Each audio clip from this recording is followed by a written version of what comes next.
Good morning, everyone, and welcome to the final day of the RIPE meeting. I hope you enjoyed the extra 30 minutes of sleep today. I know I did. So today we have one plenary, main plenary session as well as 3 lightning talks. Then we're going to go over the GM results, and then we'll have the final plenary session. So first up, we have Zubair Sediqi from the Max-Planck Institute. He's going to talk about syncing with RPKI and exploring the causes of delay in relying party synchronization.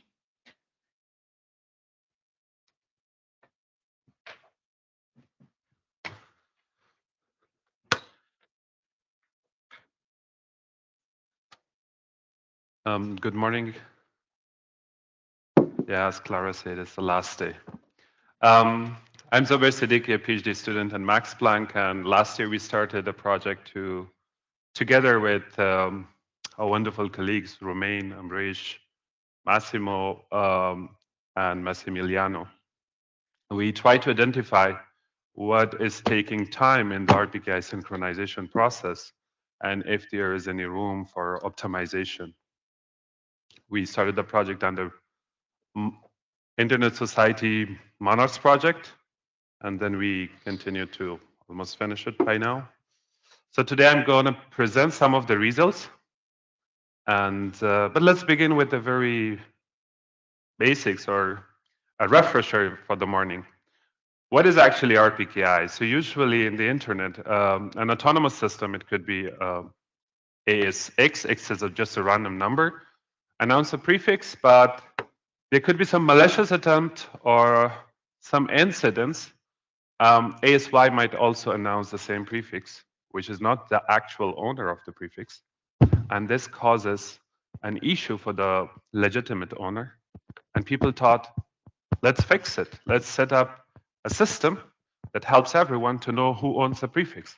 That's why they came up with the idea of the RPKI, where every network operator or every AS can put their prefix information and also to which AS it belongs, sign it and publish it as a ROA object. And the rest of the networks and the internet, they can use this information in their BGP filters to filter the routes that are invalid or that is not the prefixes that's not announced by the legitimate owner.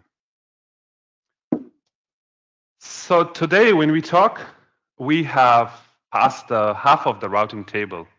More than 550,000, roughly, it's from last Friday, the numbers. More than 550,000 routes are having a ROA object or protected by ROA, and out of them is 542K unique prefixes. But then these objects are, if you look at the distribution for different RERs, here you can see that the red one, which is the objects from RIPE has the largest contribution, nearly 50%, to almost all the components such as ROVAs, IPv4 VRPs, IPv6 VRPs, and the AS number, and so on. However, on the first part, you can see that the green part here, ARENE has the largest number of ROVAs compared to any other RER. We'll come to this point, and then we will discuss it, why it happens. CZ.NIC is almost the second for many of the elements in the RPKI, and AFRINIC has a smallest contribution till now. But what we are interested in this talk today is more about the time factor or the delay factor. Okay, might be a bit complicated, but simply, network operators can create their ROA information using one of these hosted repositories where the RERs or the TAs provide the services, and they can publish their resource information into their repositories. That's what we call it hosted mode. It's also possible that some of the organization might say that we want to have our own repository and our own setup. We refer it as a delegated mode where one of the TAs or root CAs, they approve and they provide this facility. And these type of delegated CAs, they can either publish at their own repository or they can publish at the parent using one of these services. So at RIPE86, there was an interesting talk from a paper called RPKI Time of Flight by Romain, and he discussed basically the entire ecosystem and mainly emphasizing on the time it takes for creation of the ROVA and the time it appears in the control plane of the router. In that paper, they mentioned that the time it takes for the relying party to fetch the data from these repositories, compute a validation cycle, and produce a set of VRPs for the usage. This is one of the key factors which is mentioned in red or highlighted in red color. And in this study, we try to understand this part which we call synchronization delay in the RPKI. And I'm going to talk a bit more in detail. What is happening in the cycle where relying parties fetch the data from the repositories and produce a set of VRPs? What could be the possible delays and how we can optimize it? Obviously, the last stage is the stage where using one of the protocols, for example, RPKI RTR protocol, the information gained from the validation process is then given to the routers to be applied on BGP filters and filter the routes based on that information. So our focus is once more on this part where we call it synchronization time and the time we need to fetch the data from repositories and produce VRPs. Why is it important at all? Why we care about it? So if RPKI and BGP go out of sync, traffic can be dropped and it could have a negative impact on the services. That's why it's important. On the other side, RPKI is growing in numbers. More and more people are deploying it, creating ROVAs, but also the deployment. There are more and more repositories, the delegated ones, and also new thoughts about adding new objects, such as ACE provider authorization or ASPA objects to the RPKI ecosystem. So if we are expanding it, we are putting more information and data into it, an efficient, fast, and reliable operation of RPKI becomes more and more important for the network operators. And that's why it's important to look at the delays that happen and what we can do with that. Our study has two parts. Part one, we try to analyze the relying party synchronization delay. In this part, we set up a VM located in Japan, and we use more than one relying party software, mainly Routinator and RPKI client, to do the RPKI synchronization or the validation process. We try to do it in different moods, where the online mood refers to the operation where there's no cache in the RPKI. So a totally empty cache, we fetch everything from the network. The offline mood, we have a cache, but we do not involve any network. We just validate the cache what we have. And the cache mode where we have the cache, but we look for the update and we fetch the update files from the network and try to see how does that affect. We also do for each of the TAs across 5 rows, we do a deeper dive by looking at depth of certificate chain and the delegated TAs if there's any impact on those delegated CAs in the validation process. For our experiment, we did it for 10 consecutive days, and we tried to do it every 2 hours. And it generated more than 3,000 validation rounds, and I'm going to present some of the results. Generally, how does it look like? What is the numbers that we are talking when we talk about RPKI validation time? So in this plot, what we can see here is the total time it takes for different relying parties in different modes in the bottom. We can clearly see that the online mode takes the highest time, and it makes sense because we need to fetch everything from the network and then do the validation cycle and produce VRPs. That's followed by the cache, and the last one is the offline mode where there's no network involvement. We also did a short look at how different relying party behave. So we tried to check the user time or the time it takes for the relying party to run at the user space and also at the kernel space, the system time and the user time here. Typically, both of the relying parties, they have a similar pattern with obviously the RPKI being slightly faster in the online mode.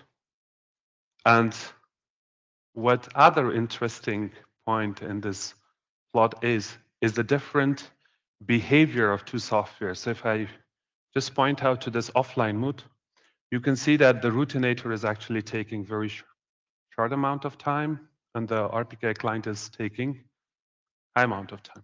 What does it mean? And this is offline, there's no network. It means routinator performs faster if there's no network involvement. It does a quicker validation of ROVAs. However, as long as the network is involved in the online mode, you can see the result is back same or very similar, and even RPKI client is a little bit better. And what does this hint us? It means RPKI client handles the network operation on fetching the data, processing way better than routinator. So I think there is stuff that they can learn from. These two software can learn from the methods, but we also understand that both software has totally different architecture, deployed in different manners, and each one has their own strength or might be weakness. However, our focus is not to compare their softwares, but rather to look at the bottleneck in the RPKI validation. Next, we try to check that does it take the same time if I validate the same number of ROVAs from each of the TA, or is there any discrepancies? For example, if I validate the same number of ROVAs from RIPE and compare it with Aaron, do they take the same time? That's why in this plot we try to show how long does it take for each rare using both softwares. But because these rare, the number of objects are different, so we try to normalize it. And we check the number of VRPs that they produce per second, or the rate that they produce, one could produce for each of them. Let's focus on one of these, the result that the message is the same. So if we use the numbers here, we can see the red mark, which corresponds to APNIC or EPINIC, and it tells us that on average per second, one could validate 10,000 VRPs of APINIC, which is roughly 3 or 4 times than the other three, AFRINIC, LACNIC, and ARIN. And it's even higher for the RIPE case, which shows in blue. Just to remind you, this is offline mode. It has nothing to do with the network. It's totally the same set of data. We're just trying to understand how long does it take for each of the TAs. And the question would be, what could be the possible reason? Well, it's easy. Look at the x-axis. So on the x-axis, we try to show average number of VRPs per ROVA. How many VRPs on average they put in one ROVA object and they publish it. As you can see here, for both the APINIC and also for the RIPE, we have on average 4 to more than 5 VRPs per ROVA. And it tells us one information. It means if we consolidate or bundle several prefixes of an AS into a single ROVA and publish it, it takes less time in the validation process, and it's up to 3 times faster. But one might ask, let's remember, we can only bundle or consolidate the prefixes of the same AS. So we cannot put someone else's prefix into a different ROVA. Next, we try to check, is there a potential? Can we do that?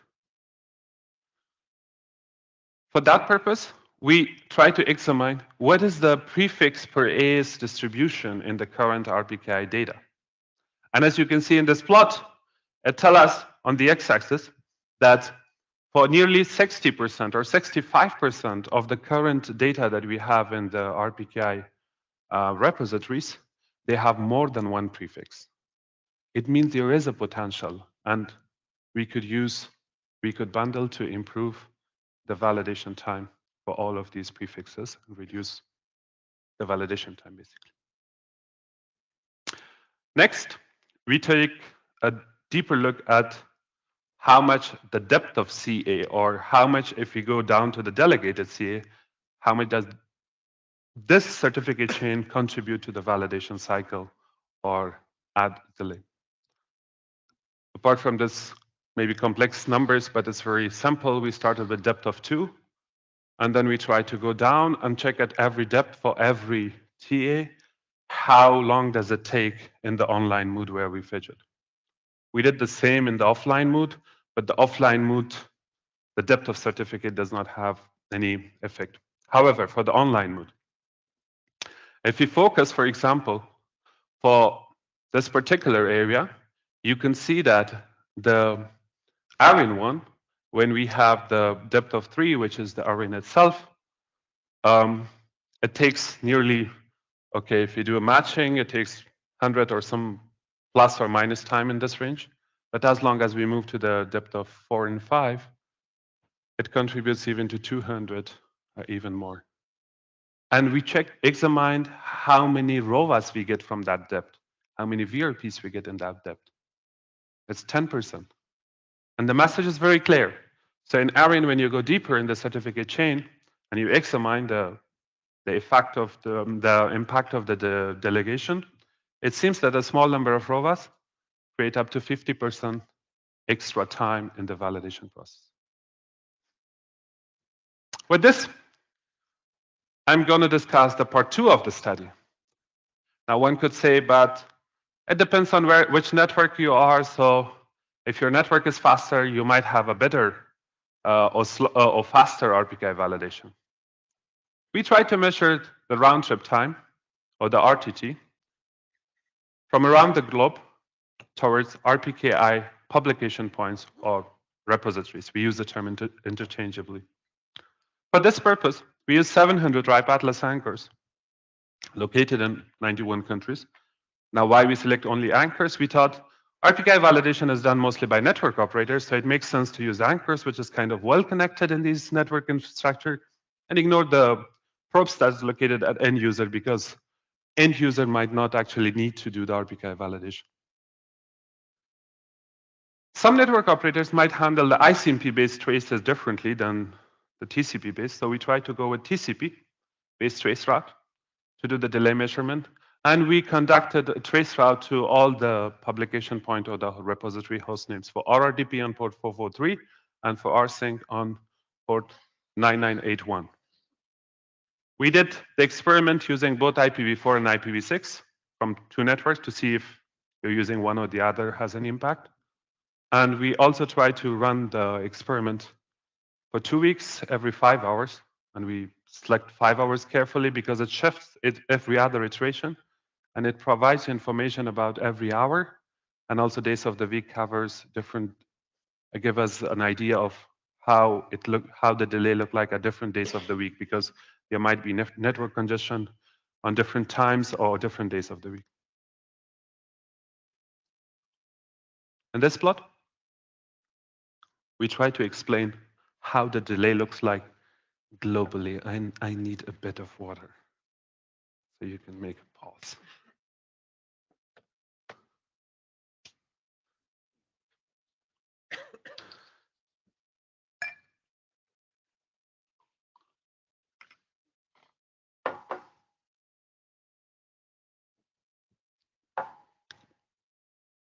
Great.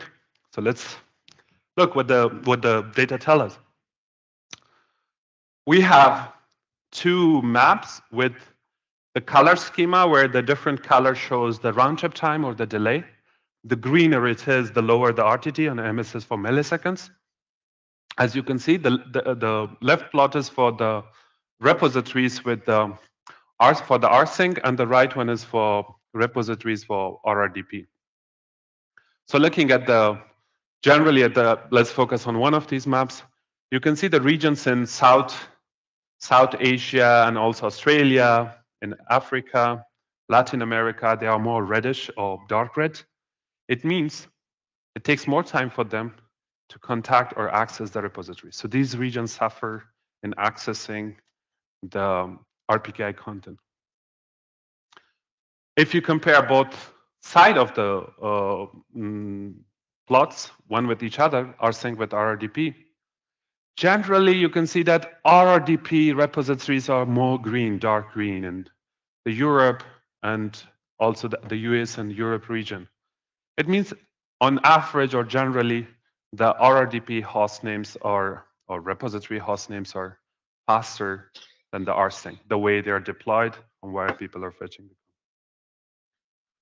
Okay, so what is next? Then we try to look, not all repositories are the same. Can we identify repositories or publication points that are causing higher delay.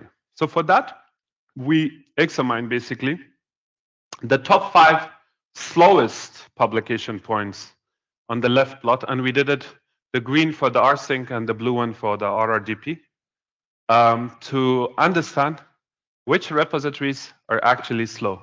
And remember, these are the slowest based on the data from many countries. So it's not a particular location. We measured if they are in the top 5 for many countries. We also did on the right side, we tried to measure the fastest repositories for many countries.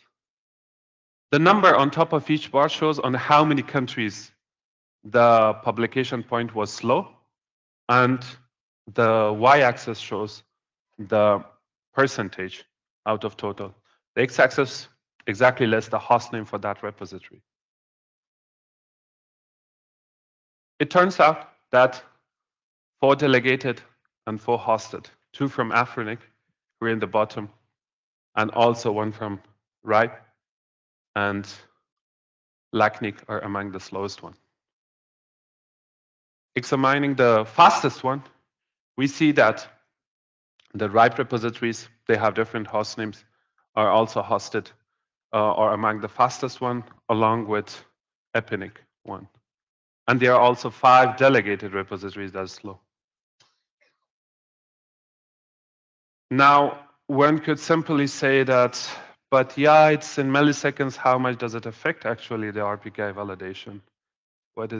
Can you measure it? That's why we try to actually run a measurement from the same location where we use the RIPE Atlas Anchor and also the validation software. Our goal was, because the slow publication point might be different from network to network. A slow publication that's slow for me might be faster for you.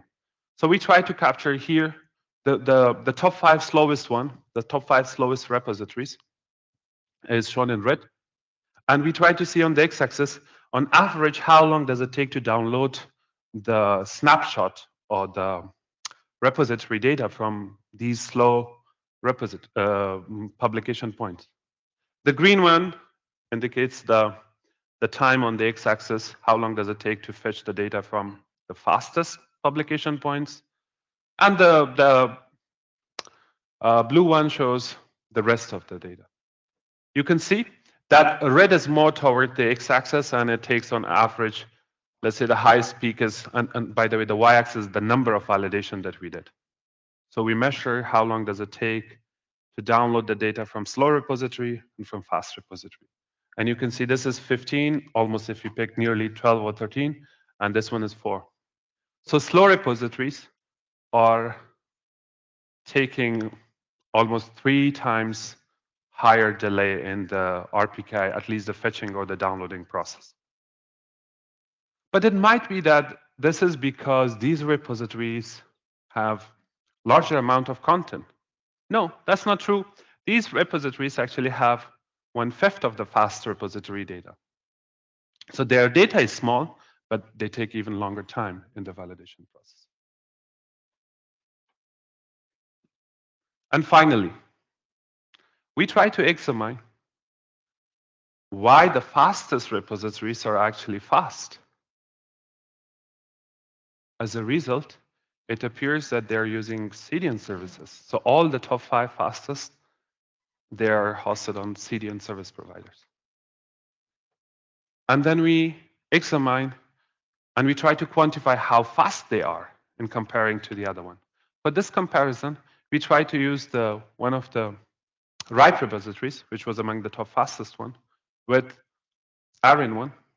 And we thought it's a good comparison because ARIN is also a TA and a RER. So we did not compare it with the delegated one. You can see that the region where the RIPE service, RRDP pass.rpki.ripe.net is, people are trying to access, is quite green. And it's dark green. It means it's more or less than 30 milliseconds. In contrast, the regions where people are trying to access ARIN one, it's more red. And it indicates that the round trip time takes longer time, nearly 300 milliseconds to fetch the data. So one of the solutions could be using services like CDN, but we understand it might come with a cost. Great.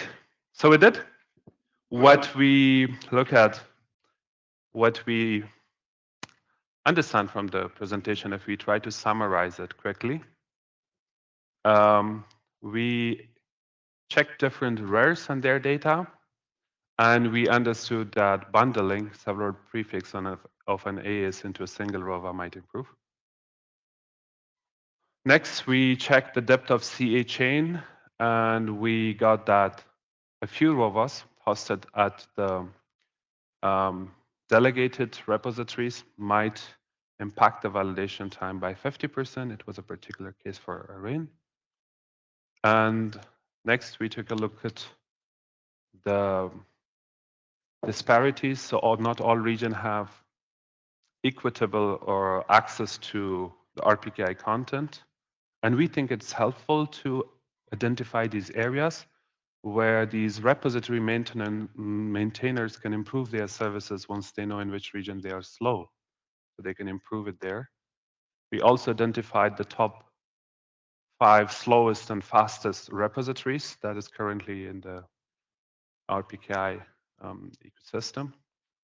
And finally, we discussed that CDN usage is one of the factors that makes repositories faster and even sometimes nearly 10 times faster than the non-CDN user.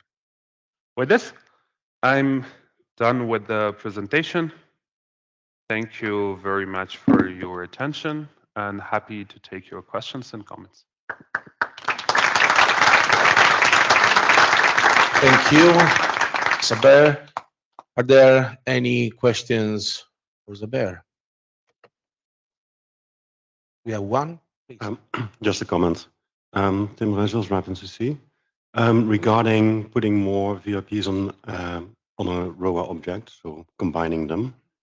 A bit of background, there's actually advice in the IETF to not do this because potentially, if you lose one of the prefixes on the ROA, then the complete ROA would become invalid. However, for the RAPNCC system, this is not a problem because in that system, we have both the parents and the child CA together, so we know when resources change and we can combine them. Because, you know, when resources would be reduced, we can just reissue the ROAS proactively and that would not be a visible problem to the world. But for delegated CAs, this is less of an option. So just a slight clarification that the combination is not an option for everyone, but it is an option for some. Thank you, Tim, for the clarification. Yes, I think the main message is that currently at the RAPNCC, it's doable and it's safe to do bundling, but it might not be a proper solution for every delegated. So I appreciate the input and insight. Thank you. Sure. Thank you, Zubair. Thank you very much.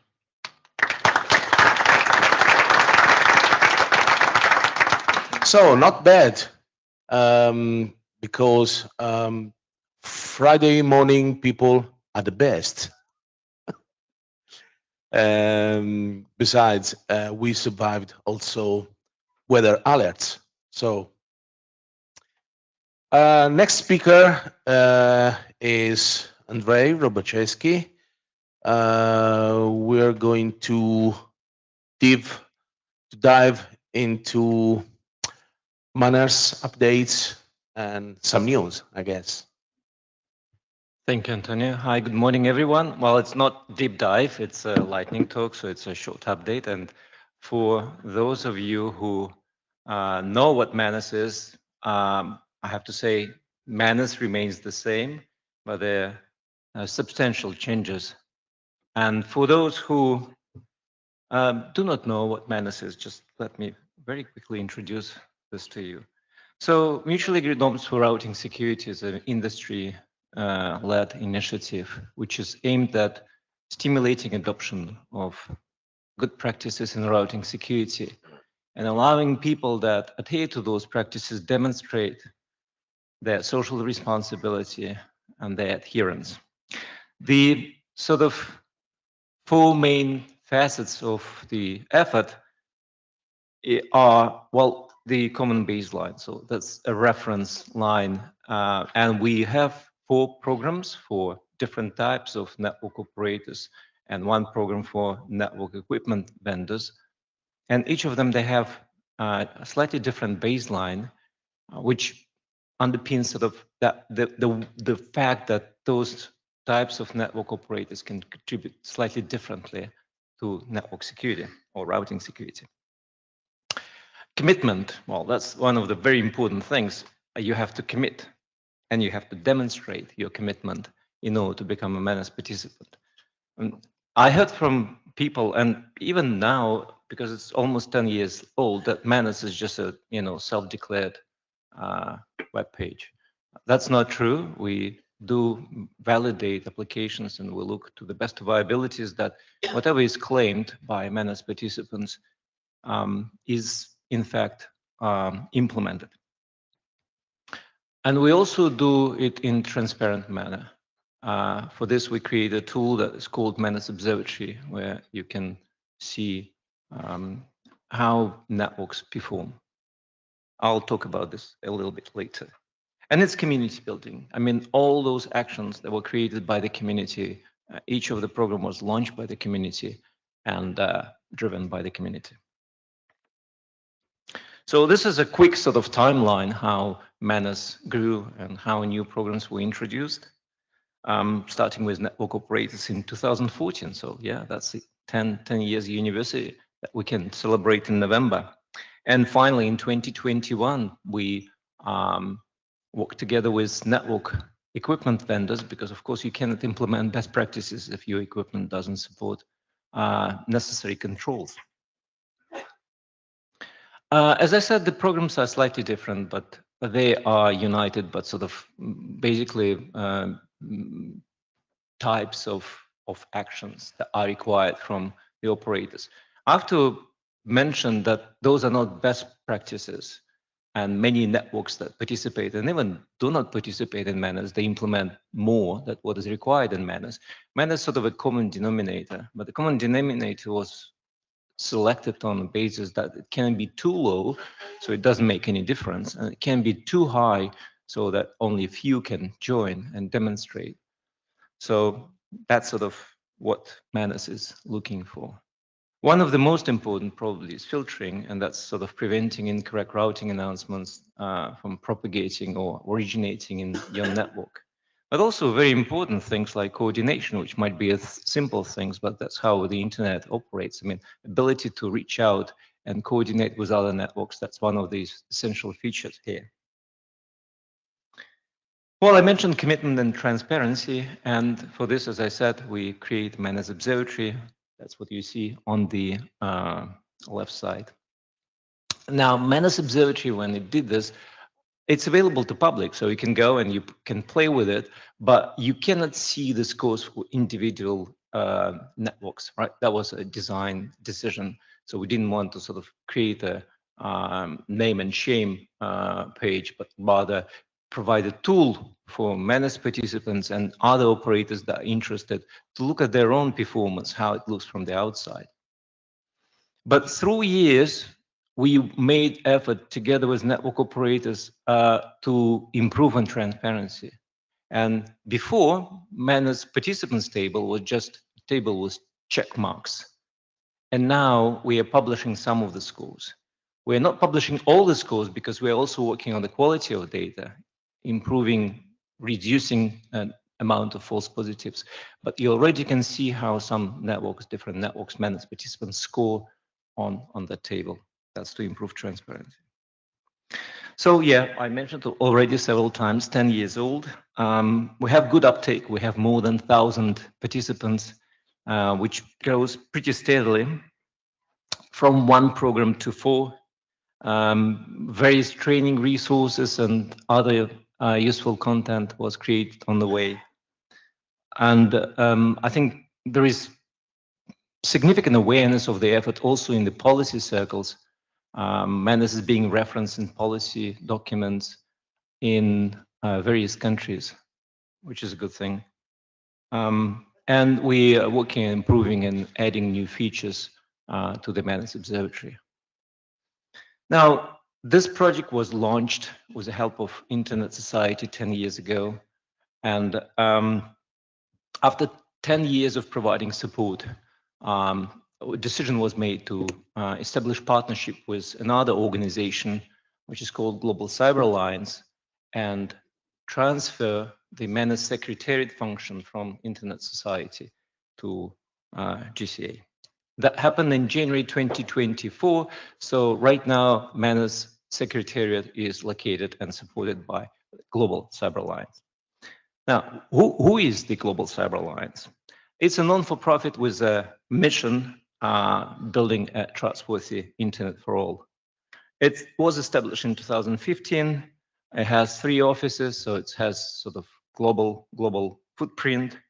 And CGA is aimed at building programs that are based on collaboration. So in spirit, those programs are very similar to MANRS.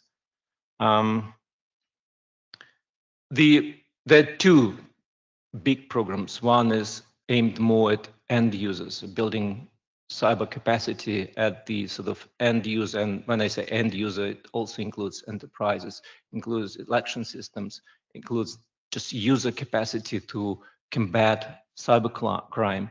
And another part of the program is called Internet Integrity Program, and that is focused on infrastructure. It focused on domain infrastructure, primarily domain abuse. It focuses on traffic, unwanted traffic, and it also focuses on routing now with MANRS. Now, where from there? As I said, continuity remains the same. MANRS, the spirit of MANRS, the community-driven nature doesn't change. We're looking for scalable growth because we can't just grow linear.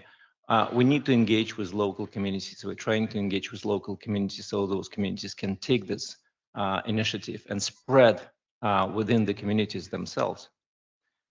Conformance and level of assurance.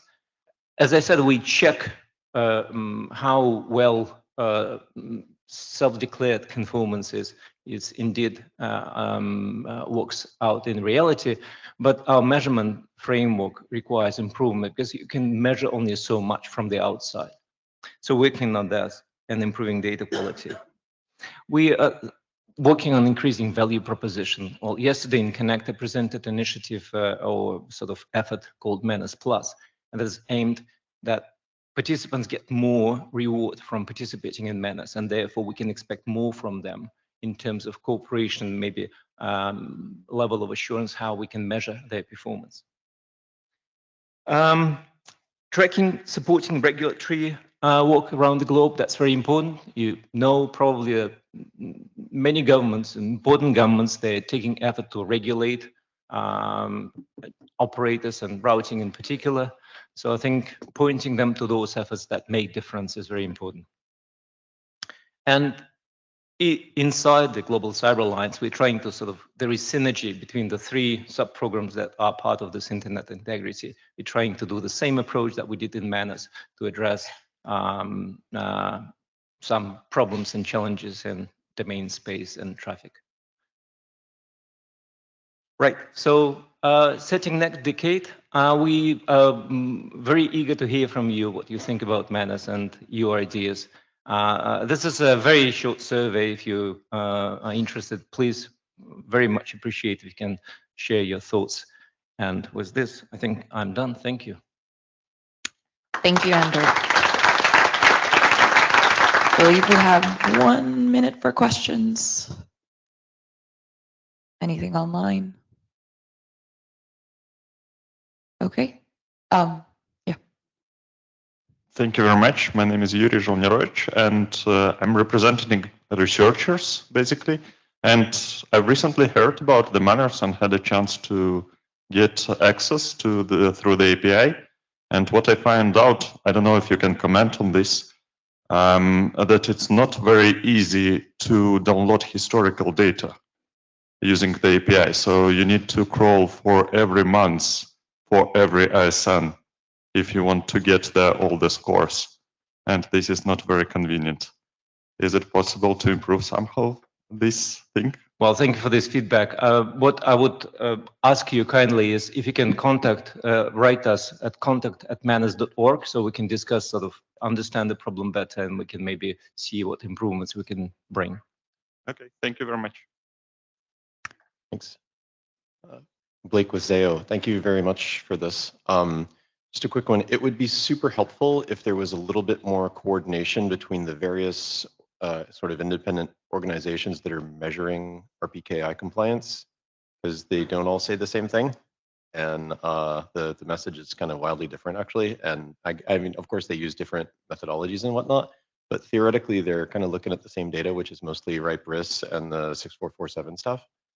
And it would be great if there was a little bit more coordination there so that they kind of all synced up. Yeah.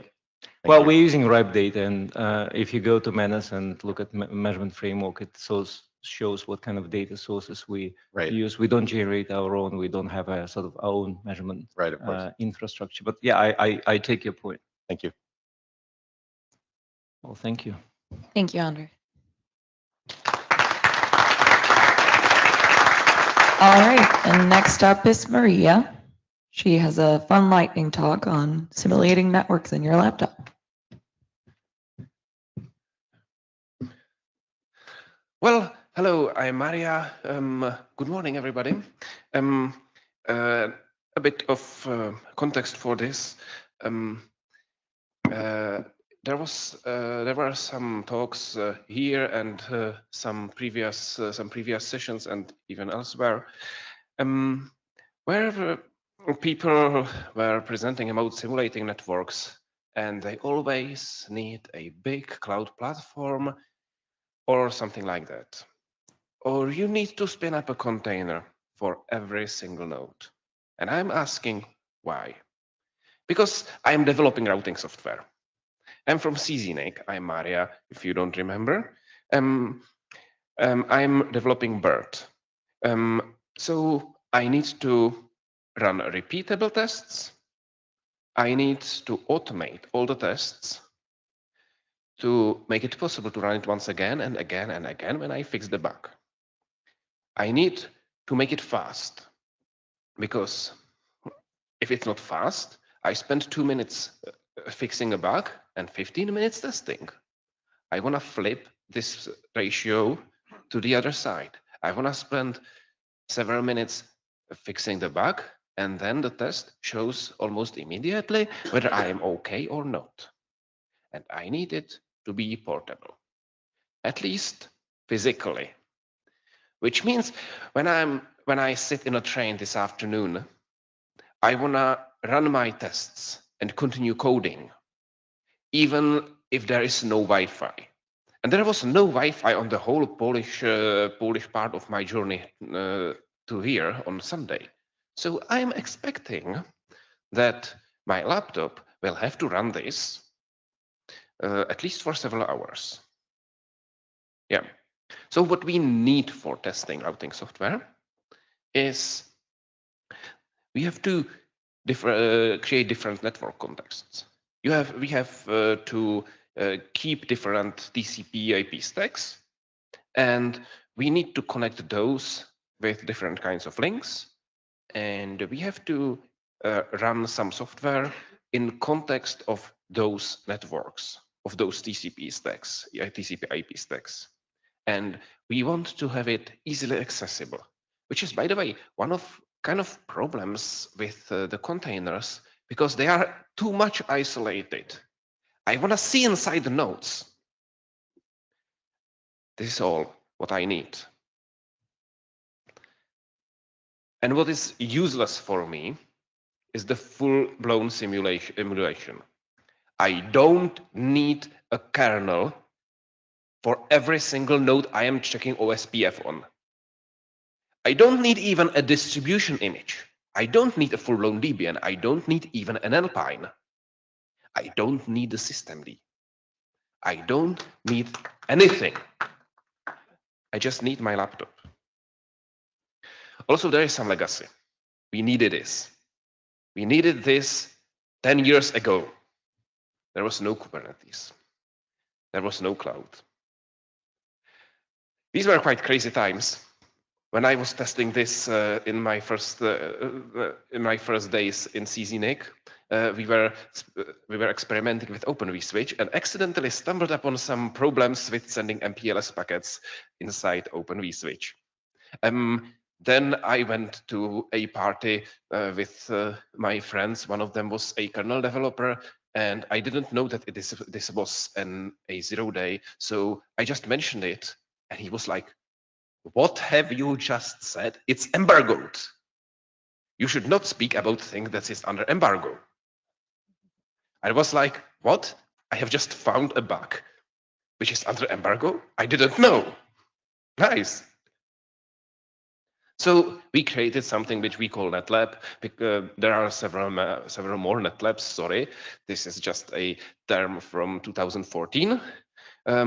Well, it's basically written by Andrei Robachevsky, who is who is my colleague. He is longer on the project than me.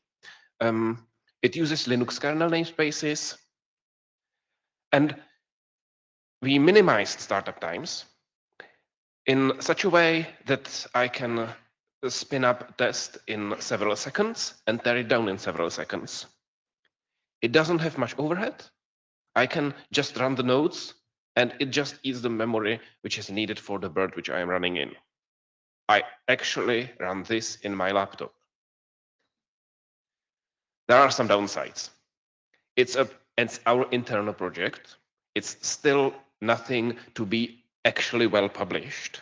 There is not much of documentation. If somebody is willing to help us, we would love to accept some contributions to the documentation. It needs local root, which is going to be kind of history soon, because we are going. Andrei is working on fixing this. There is no other isolation. You don't want to run this in production. This is a testing facility. It's just CLI only. You just type it into the configuration. It expects now birds to run everywhere. Yeah, it's kind of hairy, but it can be polished quite easily. This is how a basic 4-node loops look like. You need this and 4 configurations of bird. That's all. And this says that it's a loop of 4 nodes, and it's somehow decides on the addresses. This is 1000 node loop which I spun up on Tuesday morning in my laptop. I had to kill my Firefox because the 1000 birds ate 5 gigs of RAM, and Firefox is greedy. That was all. It took something like 3.5 minutes to spin it up, and something like 7 minutes to tear it down, because when you tear down the first node, all the other nodes start to recompute the OSPF. So it took some time, but it worked. Yeah, if you want to try it, you can ditch your containers for testing. There is a link. We may move it to the main repository. If you want to contribute, you are welcome. You are very welcome, but please write us an email. It's a project in high development. Yeah, and that's it. Here are my contacts. Thank you.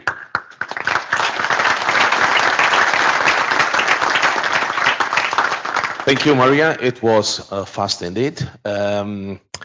Any questions? Yes, please. Hello, Maria. Kostas Zorbadelos from NTT. Very interesting specifications, of course, and all the software. The main question is, what type of nodes do you simulate? From what I understood, bird-only nodes.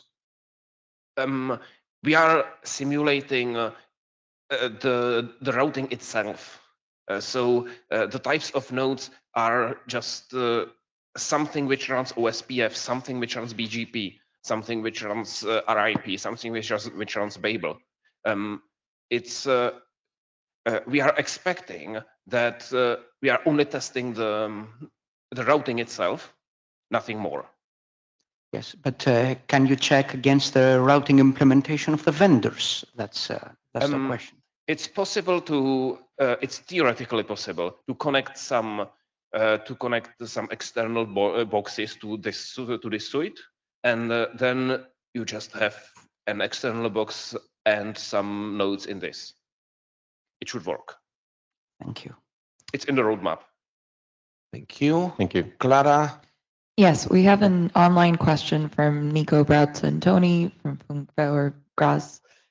Did you consider more abstract event-based simulation? It wouldn't be as good at finding bugs as the interface between Bird and OS, but from experience, it's excellent at finding bugs in protocol implementations as it can more exhaustively search event ordering, etc. I'm quite confused with those event-based things. There is indeed an overlay on this, which is doing some more things, manipulating the birds inside and so. So there is probably something resembling what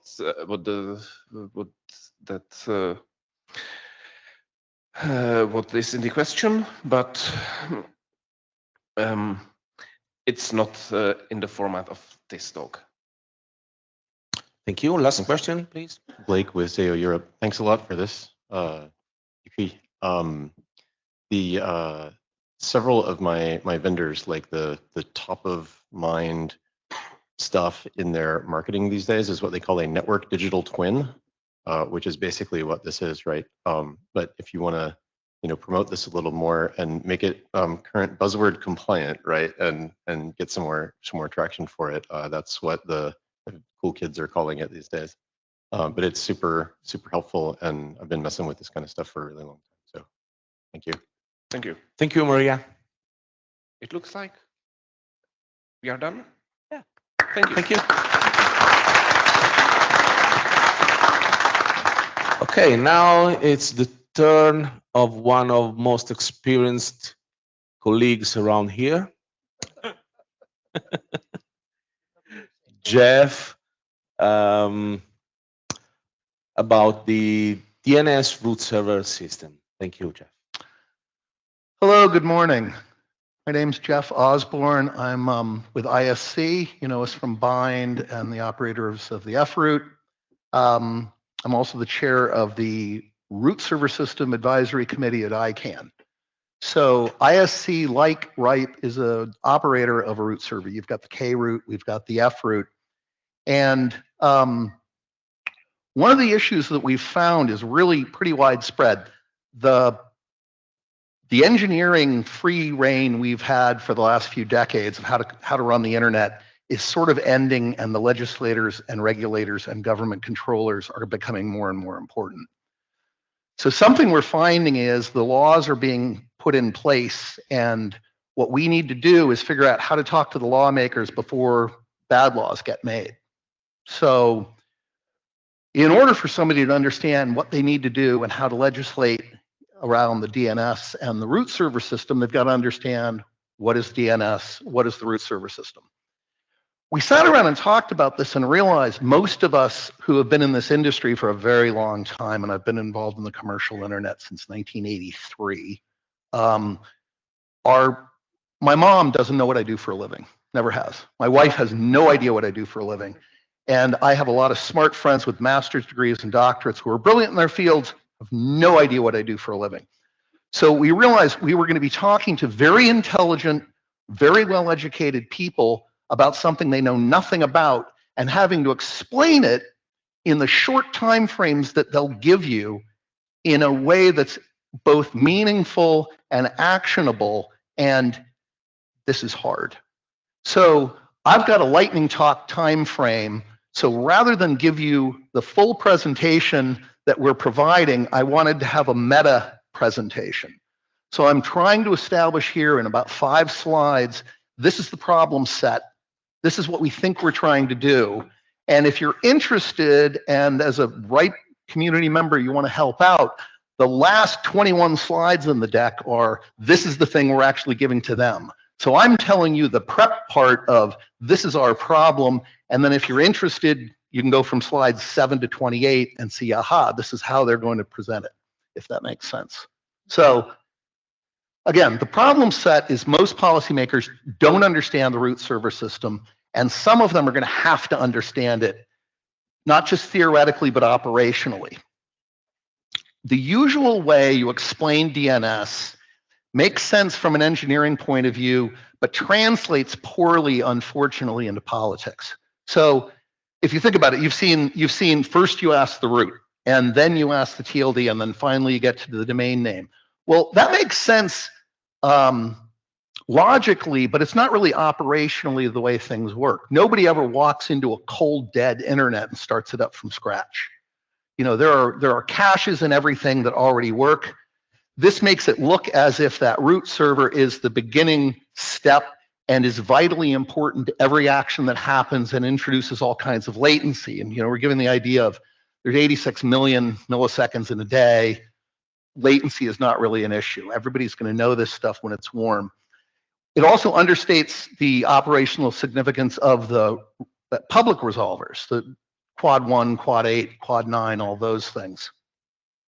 So what's the problem with that? The problem is this all creates the false impression that the root servers are the gatekeeper to the internet. The American term is on-ramp, the English term is slip road, whatever you want to say. The idea is it looks as if this is a controlling factor of anybody being able to use the internet. The term hierarchy in engineering makes a whole lot of sense when you're looking at this, but to a politician, they hear hierarchy and every one of them wants to be at the top of the hierarchy. So it fails to correctly describe the way this works. The idea of being a gatekeeper means you're the first place where the errors can happen. And we really need to explain this is a system that hasn't had an operational failure in 40 years. The root server system is comprised of over 1,700 instances with Anycast. The operators run 12 different organizations on different hardware platforms, different operating systems, different DNS implementations. And so it's hard to imagine an institutional or technical point of failure. So the solution is we're trying to explain the way this looks in a real world where there are caches and they're all full. The first thing that really happens is not that you go and figure out what's the hints file look like. What really happens is you show up, there's a cache, and over 90% of the time, the resolver knows your answer. Then in a less likely case, you've got to go figure out the domain names. In a less likely case than that, you've got to figure out the TLDs. And in what we estimate to be about 1 in 5,000 to 10,000 queries, you go to the root. So this is literally a 0.02% query. So rather than being the first step before anything happens, it's a very unusual thing. This is the t-shirt component of this presentation in my last minute. I don't yet have a t-shirt with this on it, but I want it. In the millisecond world of resolvers, queries to the root system are rare. That's sort of the takeaway we want to leave people with. So how are we going to present this message? We have a document we've been putting together that's about 15 pages that most of you would find interesting, I think. It's trying to make it relatively digestible but complicated.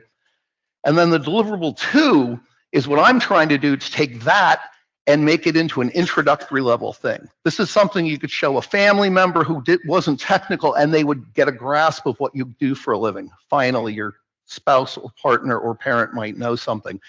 And then when they say, hey, go dig into it deeper, we've got the first deliverable. So this is what we're attempting to do. We're doing it on behalf of all the root server operators. And if you as part of the RIPE community would find that interesting, we would really appreciate taking a further look at it. And in my 4 seconds, I'll show you. Here's the 21 slides.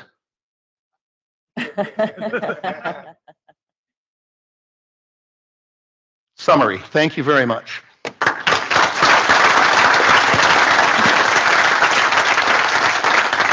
Thank you, Jeff, for the timekeeping. Okay. Jim with a question. Yeah.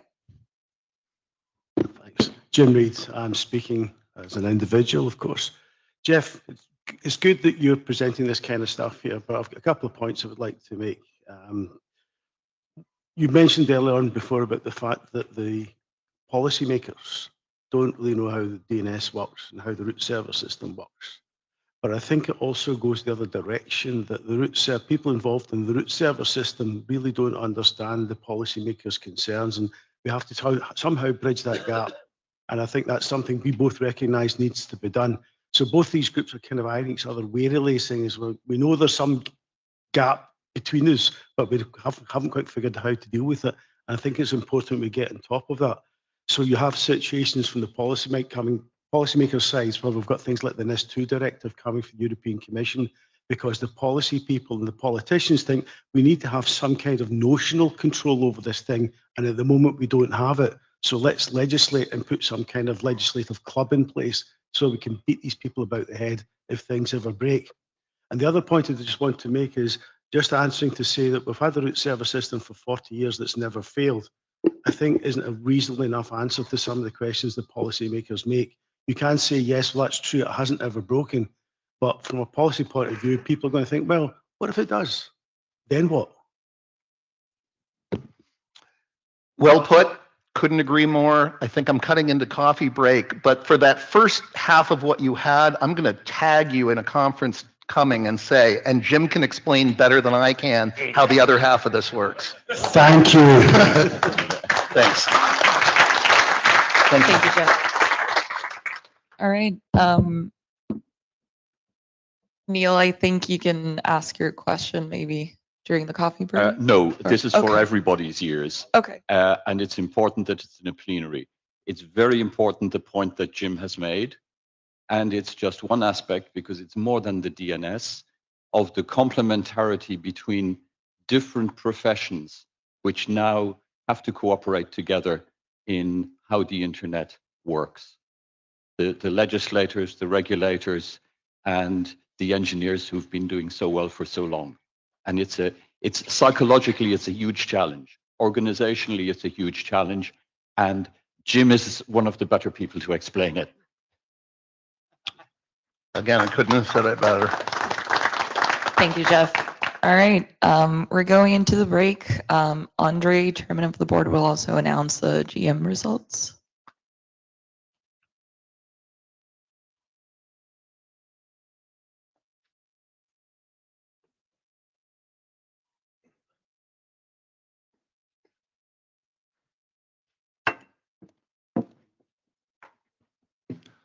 Good morning, ladies and gentlemen. So we will continue our general meeting, which started 2 days ago, and we have the only point of agenda, and that's the results of the voting. So thank you very much for all of you who participated in this discussion and in the voting, and the results are follows. Resolution number 1, the general meeting adopts the RIPE NCC financial report 2023, and this resolution was approved by really strong majority. Thank you very much for that. Resolution number 2, the general meeting discharges the executive board with regards to its actions as they appear from the annual report 2023 and financial report 2023. And again, this resolution was approved again by quite significant majority. So thank you. Then we have a voting about the charging scheme. And the charging scheme model C was approved. What does that mean? That LIR fee will rise by roughly 16% from 550 to 800. The independent number resource fee will rise from 50 to 75. And we have a new fee for ASN, and that's 50 euros. And of course, something you always are interested in, and that's the results of the voting. And we have 2 winners, of course, and it's Piotr and Samis.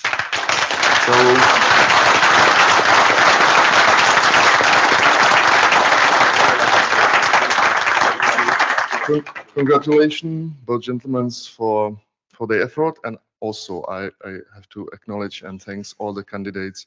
I know it's hard to run a campaign, and you really work hard. So thank you for that. And with that,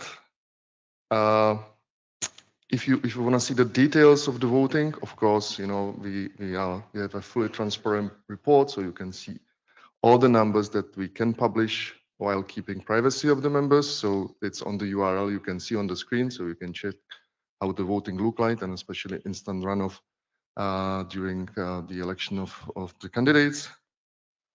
And with that, I declare that the general meeting is now closed. Thank you very much, and see you next time. Impact. Thanks.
Okay, good morning, folks. If I could ask you to take your seats or your conversations outside, either is an option.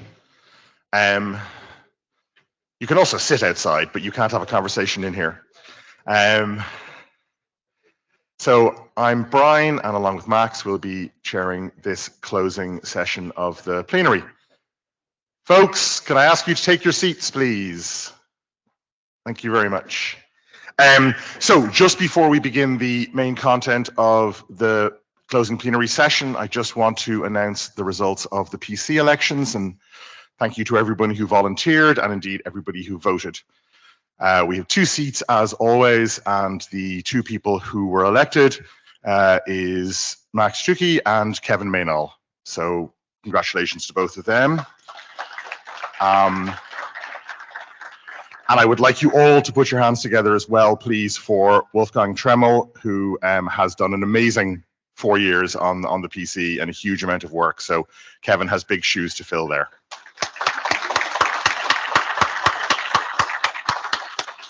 And yes, and just as a reminder, you can continue to rate the talks, which does inform the PC of you know what the meeting liked and didn't like, and help us continue to generate content for the future. So the main talk we have this morning, it is still this morning, who knows? So Tobias Fiebig, who is, I don't know, speaking for the first time this meeting, the second, talking about revisiting BCP 194, please. So, good morning, everyone. Guess who it is again? And I'll be talking a bit about worms in the routing can, because I think everyone likes here is a bit of routing. But first, imagine tranquil, perfect internet. Everyone filters what goes in, everyone filters what goes out. All BGP speakers are secured. There are no route leaks. And first and foremost, there's only an address family to worry about, the correct one, and it is not 32 bits long.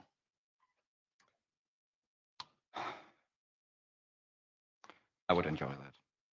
Sadly, that nice sunrise in the background sometimes appears to be a little bit more mushroom shaped. And well, it's sadly, by Godget, slightly bigger than my thumb. So we need to do something about that, and that something is called BCP 194. So BCP 194, or RFC 7454, BGP Operations and Security, has been published in February 2015. It has a lot of recommendations for securing external, especially BGP speakers, BGP sessions, route, in, and export filters. It very much tried to be a common ground, the best current practice, without violating the concept of your network, your rules. Overall, it's a set of very reasonable recommendations. And honestly, everyone should mostly, and with good measure and interpretation, follow these recommendations. However, there are some minor little itsy-bitsy things that might, if read by the letter, not be as nice as we want them to be. So, some of the nice worms in BCP 194. Any IXP member should make sure it has a route for the IXP LAN prefix and that it announces the IXP LAN prefix to its downstreams. The easiest way to implement this is for the IXP itself to take care of organization of its prefix and advertising it to all IXP members through a BGP peering. This is interesting. As a side note, by the way, do you remember all the arguments about what makes a tier 1, what is a tier 1 and what is not? That's also resolved because BCP 194 also defines what a tier 1 is. Well, so what are the practical implications of that? So we could have our little bar IX here, a member and its downstream. And if the IXP is announcing that prefix. It will propagate. We will see on the side of the downstream of the IXP member a little route for the two IXP LAN prefixes. We will see the AS path containing the member and before that route server of the IXP. And it's actually pretty simple. If the IXP doesn't want to do this, the IXP will not do this. Period. Then there's, of course, the option that the IXP is like, well, my peering LAN and the GRT are two things that do not want to live together. Then, of course, member AS65536 could be like, well, we could originate that, and the downstream will see those routes with an AS path ending in the member as the originating AS. And the implication of this is that most likely, as soon as it hits the first route collector, the IXS will probably have a small discussion with that member about who originates what. Maybe involving some tar and feathers, maybe torches and pitchforks, depending on, the flavor of IXNOC. But it is basically something quite quickly resolved. Even more fun, imagine there is an RAR system, and this RAR system has policies like restricting the assignment size for IXP LANs, at least the initial one, to, let's say, very hypothetically, a /26 for IPv4. Or IXs are, well, not using a /48 for IPv6, but a /64. I mean, I never saw that out on IX, that they just use a /64 for the peering line, right? Okay, so if we go back to the first case, the IX originating these two, like a /26 and a /64, first of all, the IX will not do that, hopefully. Second of all, AS65536 would have to have somewhat broken filters to let this in the first place. So kind of unlikely to happen. And even worse, if the IX doesn't announce it and our little member feels inclined to do the origination themselves towards their cone, well, they will again have a small discussion, most likely then not involving torches and pitchforks or tar and feathers, but both. And best practice filters again should catch this because it's like a 26 and a 64. That's more specific than a 24 and a 48, so it should go away. So these worms aren't really an issue, right? It's like some things were reasonable back then. Operational practice shifted. That happens. Things change. We can just ignore these things. After all, you're supposed, if you're like reading an RFC, you're supposed to like use your mind and like assess whether it makes sense. IX operators can always do and decide what they want to do. And there is these really creative interpretations, but you have to be a little bit oblivious about how inter-network routing works. And nobody would force it on anyone, right? By, for example, putting something like that into laws and regulations and forcing people to do this, that would be pretty dense. Well, anyway, it still might be kind of nice to update BCP 194 to be kind of up to date what's going on in terms of technology. And iron out a little bit of these worms, just making them a little bit more smooth. And that's what I did.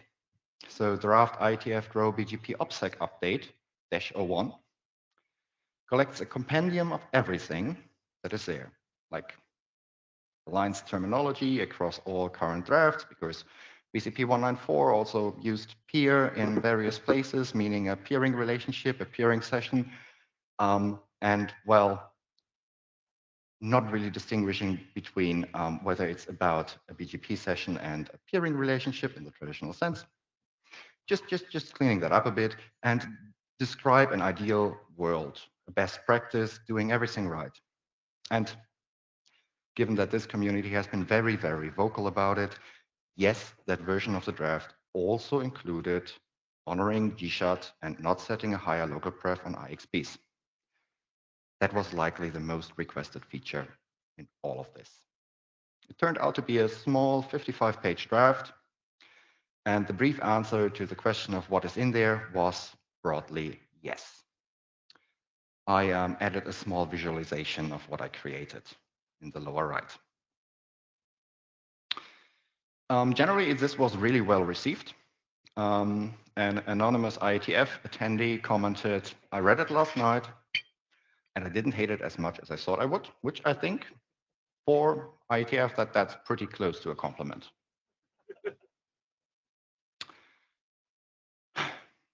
Well, let's take a little bit of a tangential route. So there's laws and regulations, and there's something called the FCC, Federal Communications Commission. It's from this small country in Northern America, between Mexico and Canada. And there's interesting documents like DA 18710 FCC 2018. We therefore disagree with suggestions that testing should only occur within a provider's own network because providers do not always control the portion of the network reaching the nearest designated IXP. Well, that might sound a bit odd as a statement, but the background is that current discussions around measuring end-user internet access performance are revolving around putting test servers on the IXP fabric, not connected with a router, on the IXP fabric. Meaning in the peering LAN, meaning the peering LAN has to be kind of reachable from the so-called IXP cone. And that kind of ties in with policy making and policymakers not really being made for ingesting long technical documents like we use them to, well, understand what we should do with our routers. And also long technical documents by definition are kind of not made to be timeless. We have to constantly adjust them to what has changed, changing operational practices, different requirements, new technology. I mean, there's a lot going on in RPKI and ASPA. Well, ASPA is in RPKI, and those are all things that we would then have to add.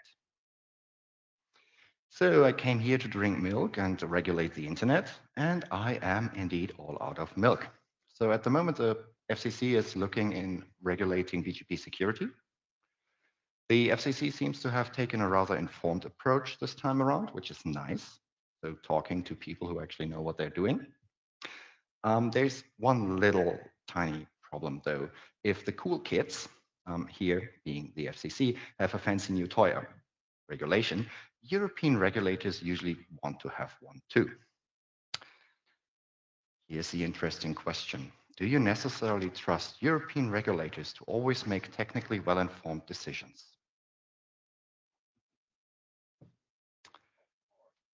Yes.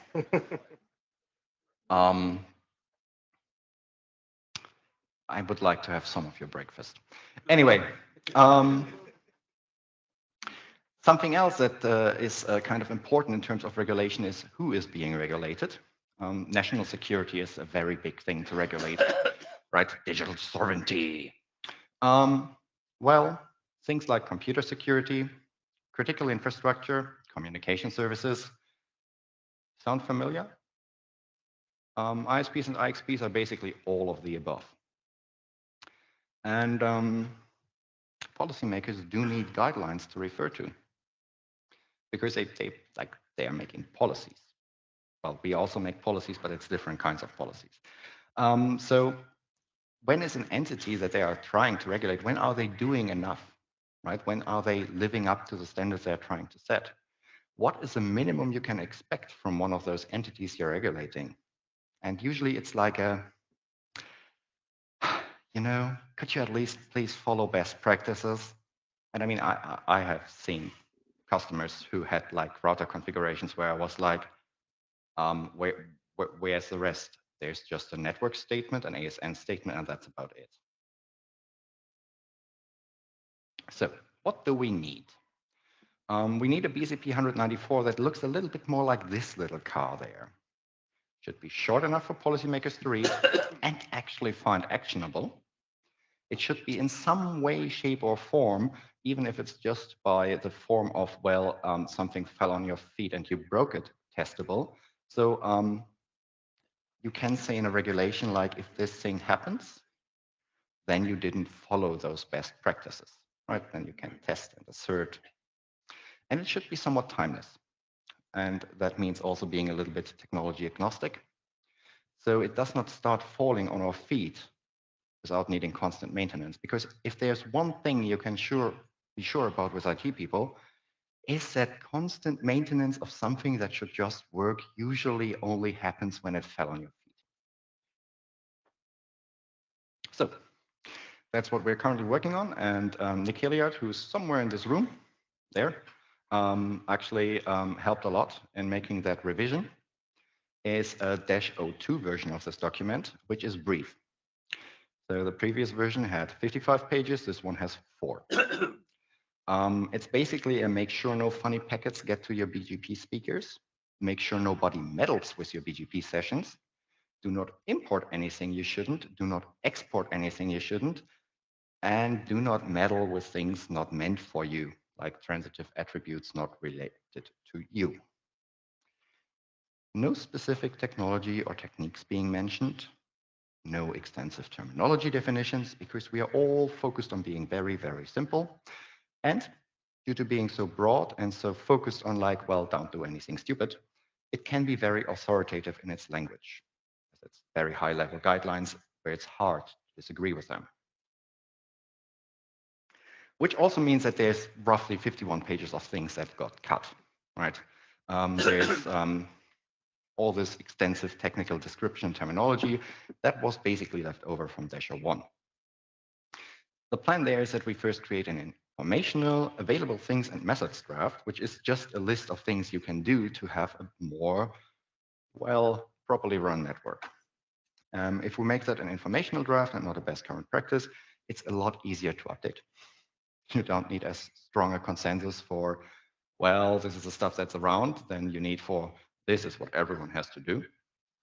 It's not prescriptive, or it doesn't have to be prescriptive. So you don't have to say like, hey, use the following form of algorithm approach to route filter. Instead of that, you can say like, well, if you want to route filter, you can do the following things, which should have the following effects. No prescriptive portion. And you then, of course, do not argue about like whether that should really be prescribed or not. It's more like a repository, not a policy. So you could also attach a best before date, right? This RFC should be implemented before something 2026. Otherwise, please return to your local grocery store and get a new one. And in addition, we want to create an informational terms currently in use draft, so that is a little bit aligned to what the DNS people are doing. We currently have this DNS terminology draft. Well, actually, it just made it into an RFC. That basically is a compendium of like all the terms you're using when you are talking about DNS. And there also Nick's idea was to go with something more living.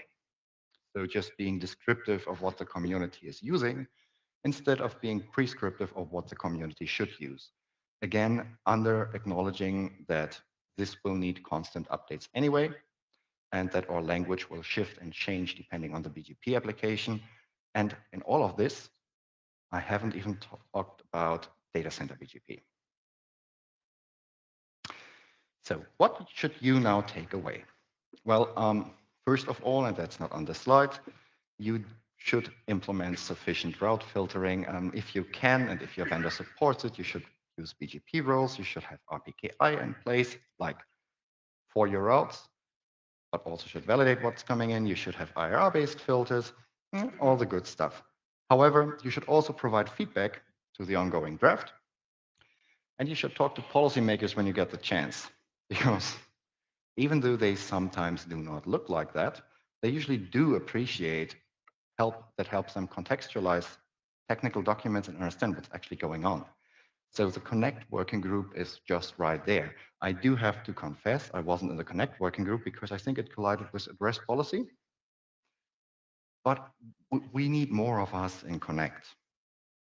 And something else to always remember, technical documents might get unexpected audiences which might not be that knowledgeable in how to not run with a knife.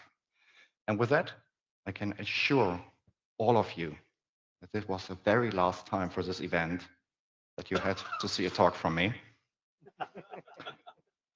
And I'm happy to take any questions.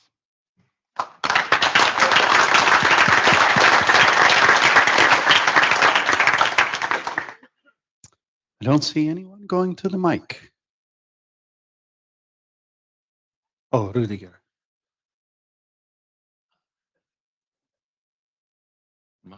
Sorry, my Wait. Who are you? Rüdiger Volk, unorganized, and my aging wetware, all I think almost lost the most significant comment that got to my mind.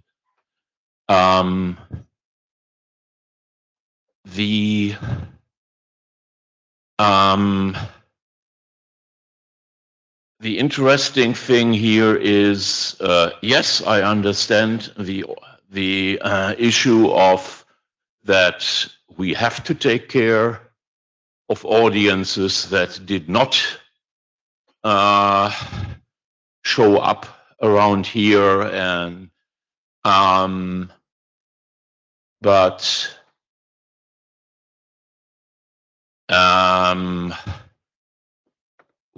what this feels now like, well, okay, the IETF consensus should build documents essentially not addressing the operational community, but the policymakers.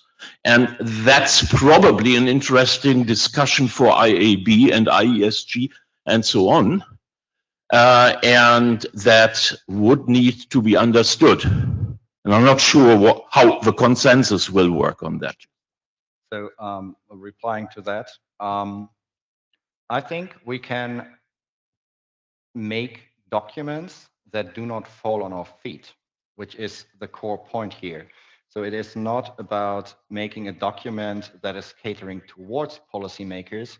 It is about picking up the responsibility. If we make a document that is labeled a best current practice, that we either have to constantly maintain it, or we have to put a placeholder root node there from which we branch to those technical documents. Well, kind of, if you do a document this way, you would have to put in a section that says, well, okay, the full security considerations cannot be done here because all the technical relevant details of current best practice have to be documented somewhere else. So I used a slightly different formulation. I think I wrote in the document something along the lines of for how to actually technically implement and accomplish the goals outlined in this document. Please refer to the current informational drafts, yada, or any newer version thereof. Okay. Well, Will from co-chair of Connect. Thank you for doing that. I think it's a really good point having something simpler for some of our audience, and that will be really helpful to go and advertise to some other people. And I will suggest that whenever we are participating in other NOGs, we should probably raise that and say, oh, that's a simple thing that we can go and present there so people can be a bit more informed in an easy way. And that's really, really, really helpful. So thank you very much for that. Thank you. And also to follow up on the technical part of policy, we also have to keep in mind that if we write documents like that, they will be read and used by junior engineers coming into the community. And I think we all know how it went with getting rid of classful interdomain routing. Yeah, so we need something that is a little bit more high level so we don't have those remnants we drag around with us. Please. Hi, Robert Carolina. I'm General Counsel with ISC. Thank you very much for the presentation. As with anything technologically focused, I always, like many lawyers, struggle to keep up with some of the more technical details. However, your citation of the rulemaking by the U.S. Federal Communications Commission naturally attracted my attention. And so while you were delivering the second half of your talk, I took a look at their 38-page rulemaking document, which I wasn't able to read completely. But what I found interesting in just scanning that. Which of the two? I'm looking at the DA, I'm sorry, 18710, the one adopted in 2018. Yeah. Yeah.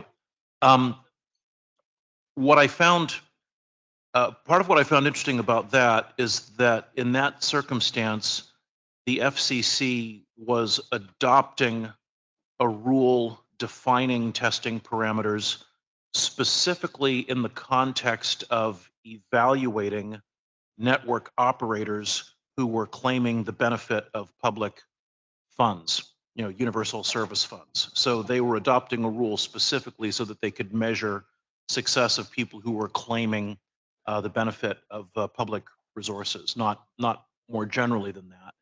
But the other thing that I found interesting about it was they were constantly making reference to the desire for operators to use technical standards adopted by the technical standards community.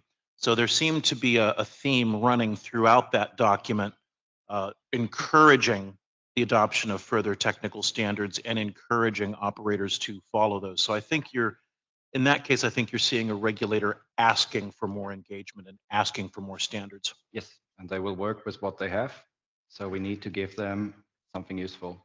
And another point, while that document indeed is more around like use of public funds to further develop network infrastructure, current efforts also in the direction of the OECD look more into how can you, for example, comparatively assess the quality of end user network access among OECD countries, which I personally believe cannot be done with a one-off measure because what is good internet will differ per economy.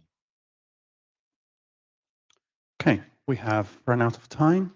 I don't see any other questions. I didn't see anything online until a moment ago. So thank you. Thank you, and you're getting rid of me.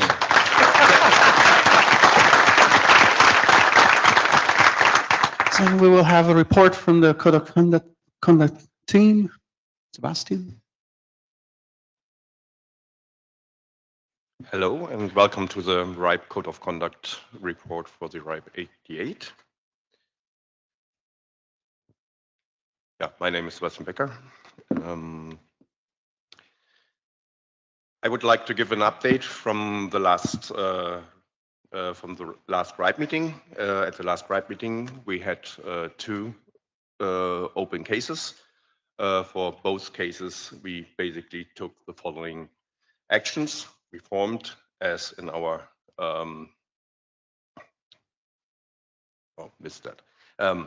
we formed an assessment group. We talked to the reporting parties.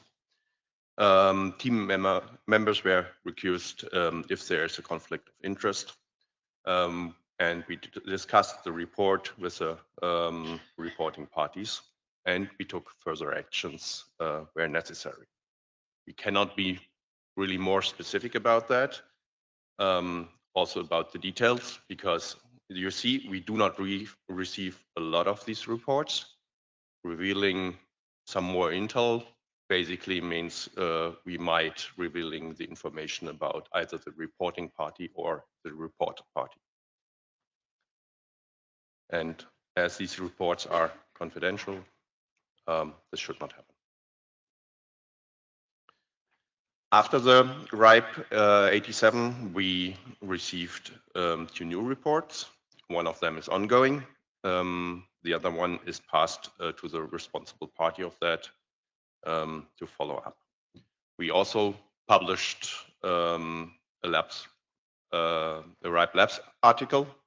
You find that under that link, so please read it so you have an idea how the whole process is working.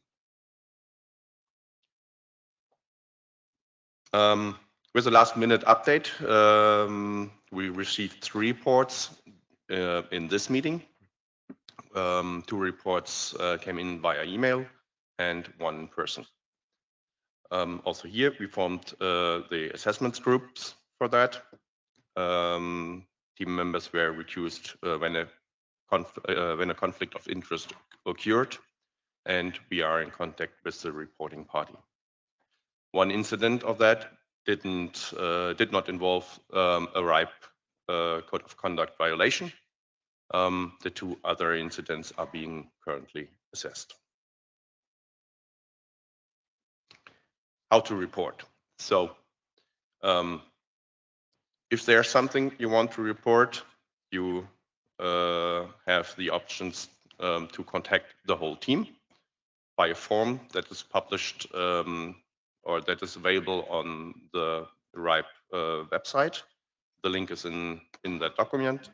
You can also write a mail to conductreport@ripe.net, or you can approach us directly, either on site or via email if you do not want to write to the whole group, but especially to one person out of the Code of Conduct team. For more information, please also have a look at the link. Currently, the RIPE Code of Conduct team is a group of following people you see here. We are happy to have more members for that. So please join us. You also find the information about that on the website. And that's it. Any questions to that? Thank you very much.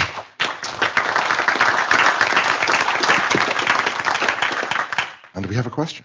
I have a question. You mentioned that. Who are you? My name is Malcolm Hutty, Links, concerned citizen, actually. You mentioned that following reports, you had discussions with the reporting parties. You made no mention of having discussions with the person who was complained about. Did you have any such discussions? Yes. Thank you. Okay. Yeah. Oh. Peter? Peter Hessler. In your discussion about RIPE 87, you mentioned that there was 2 that were received on site, but you didn't mention whether they were resolved or ongoing. Could you just clarify what the status of those reports were? That's right. Again, we treat these reports confidential. So if there is something that can be reported for the whole community, we would do. If basically this is something could be solved within the reporting party and the reported party, we see that case as closed and do not follow up anymore on that, because there are different options, like it was just a misunderstanding, for instance, so it was resolved between the 2 parties. Of course, I don't want details. I was just, I'm a little confused because you said for the reports for after RIPE 87, one was closed, one's ongoing, if I remember correctly, but you didn't say whether the reports from during RIPE 87, if they were closed or ongoing, etc. Right. So there were 2 open cases. Correct. There are they the 2 more? Yes. Yeah. So those 2 open cases. Right. I'm not 100% sure if I remember correctly. At least I think both of them were solved. Okay. Thank you. Hi, Tina Morris, AWS. I totally respect the need for confidentiality here, especially so close to the events where people may put pieces together. But in an aggregated form, it might be interesting to have very generalized categories of the types of incidents you're receiving, maybe annually or even a longer duration than that, so that it can't be tied to the types. But I think that'd be helpful for the community to understand where our challenges are. Yes, I mentioned that also last time in Rome already. Currently, we are not able to do that because it will be too close, too specific at that point. But if we can do that, we would do. Yeah. Yeah. Very generalized categories. Very general, right? Martin Winter, NetDev. I would love on your closing report the comparisons over the time, how if it gets worse or better or something, or about staying the same. So something maybe you can assess it, maybe not the number of reports, maybe it's also the severity, but just giving some indication how the trend looks like. Okay. What I can say, overall, I think the community is really excellent to each other, and that's a great point here. Okay, nothing online? No. Thank you, and to all the team, thank you very much. Oh, sorry, wait, hang on. It appeared the moment you asked me. Well, okay.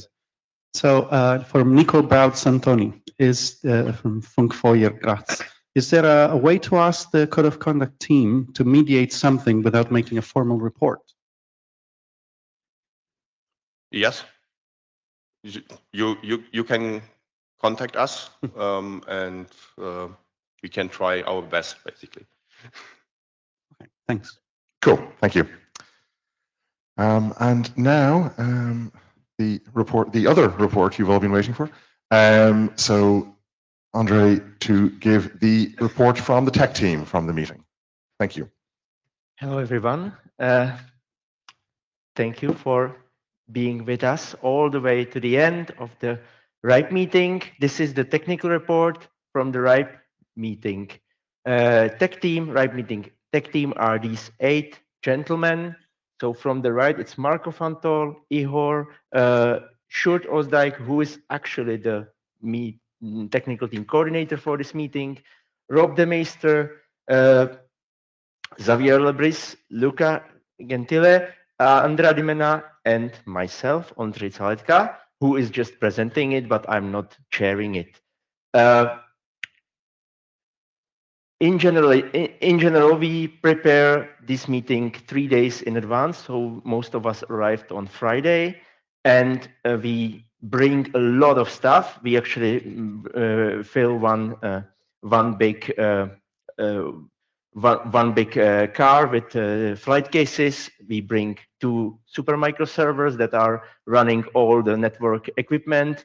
We bring a lot of access points, some cables, some Raspberry Pis, presentation kits that are playing the presentation, and as well some power blocks, and of course gaffer tape that is keeping everything together. And it's not a duct tape, because duct tape would not be able to take off. This is quite easy to take off and doesn't leave stains.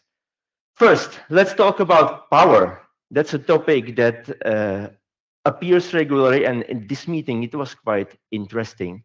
So first of all, since RIPE 84, since the first RIPE meeting that was after COVID break, we don't deploy power blocks anymore to the theater part of the rooms, but we do deploy power blocks to the desks in the front of the room. So if you are in urgent need of power, please find a seat at the desk, and there is power. We are not planning to do it because, first of all, it's a lot of work.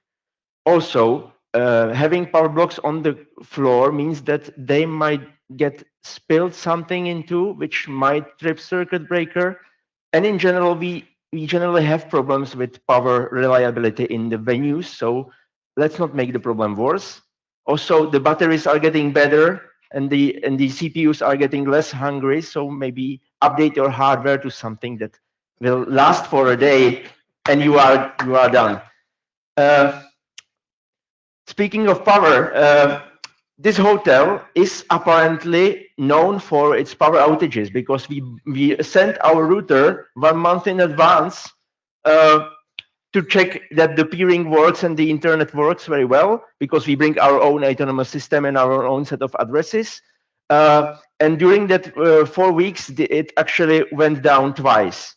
So we are very happy that it didn't happen throughout the meeting week, even though there is this very interesting button at the front entrance of the hotel. And I'm very glad that no one from you has tried what happens if they press it. There's also this cable that we found when we were going to take the picture of the generator. And no one from the technical team was brave enough to find out whether that cable is live or not, so we don't know. That will be probably secret forever. Now, speaking of generator, that's the elephant in the room, let's say. It turned out that, the electricity of this hotel is not suitable enough for running the show. So the guy from the AV company that is responsible for setting up the screens and audio here basically told us, well, I would not even plug an iPhone charger into the hotel sockets. so so we had this generator that is running this main room and the side room. It's behind that behold, you can see it from the lunch area, and it reports when during that break when only the screens were on, it reports 10 kilowatts of power, which if I just do an engineering calculation, it sort of makes sense because this screen is like 1000 pixels tall and about 5000 pixels wide. So basically, you can say that one column of pixel basically eats 1 watt, which sort of like makes sense. We have 2 of them, so it's 5 kilowatts per each of the screen. But of course, there is also lots of other resource-hungry technology. So one LED here should be like 1,000th of watt, which, considering the heat coming from this, is probably correct. So let's talk about the meeting network.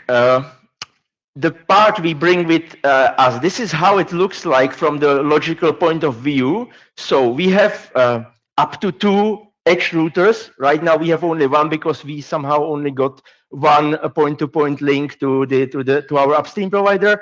But we are ready for 2 edge routers. We have NAT64 box. We have firewall, and behind firewall we have lots of access points, DNS resolvers, DNS load balancers, and other stuff like presentation kit and or stenography or everything that needs to run from our network. The network runs on open source, so there are basically everything is running on Linux servers with standard like open source tool that you can use as well. So we don't use much more proprietary things. I will not read this list because let's concentrate on something more interesting. So some discoveries that we made, for instance, the edge router, which is getting full BGP feed, so we can do RPKI validation on our side, is running Oracle Linux 9, and Oracle Linux 9 by default is using Network Manager for configuring network interfaces. And it turns out Network Manager really doesn't like if your routing table is full of full BGP feed, because it listens to netlink messages, and it basically eats a lot of CPU cycles just to process the fact that your routing table is full. So what we do as a workaround right now is that after the machine boots up, we just stop Network Manager because, to be honest, we don't really need it. Like putting IP editor into the RC local would work for us as well as anything else. We just need to set up static IP addresses, and that is it. We don't do anything more. This is how the physical network topology looks like in this hotel. It is very simple. We have basically 2 big Juniper switches in the server room, 1 MikroTik switch in as our core switch. We very like this device. It's a 4-port 10 gig MikroTik switch for very little amount of money. And then we have some small switches here and there. So this is how the physical infrastructure looked like. So on the left picture, you see the 2 super micro servers, and on top our core switch of the MikroTik. That optical fiber is the upstream. Then on the middle picture, you see our 2 Juniper switches on top of the rack, and then on the third picture, you see my colleague Marco patching access points and other stuff into the patch panel of the hotel. So basically, this all the cables from all the rooms here are ending up in 1 room. So this hotel is very simple in that sense, and most of the cables work. And the hotel has provided us with Excel sheet that is mapping the socket numbers on the wall with the patch port numbers in the patch panel. So this was like considering previous meetings when they painted walls, and then we have like 1 working patch cable to the whole room. This is like completely different story. So we deployed 37 access points, most in the first floor, some of them also in the ground floor where the workspace was.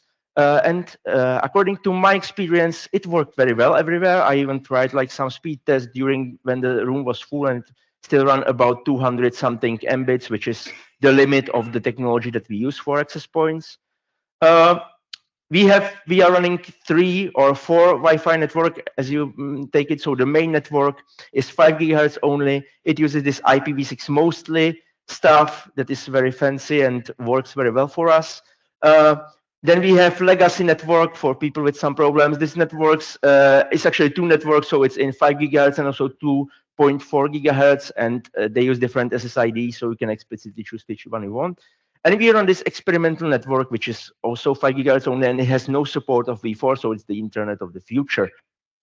Compared to the previous RIPE meeting, we had quite a bigger amount of dual stack users in the IPv6 mostly network.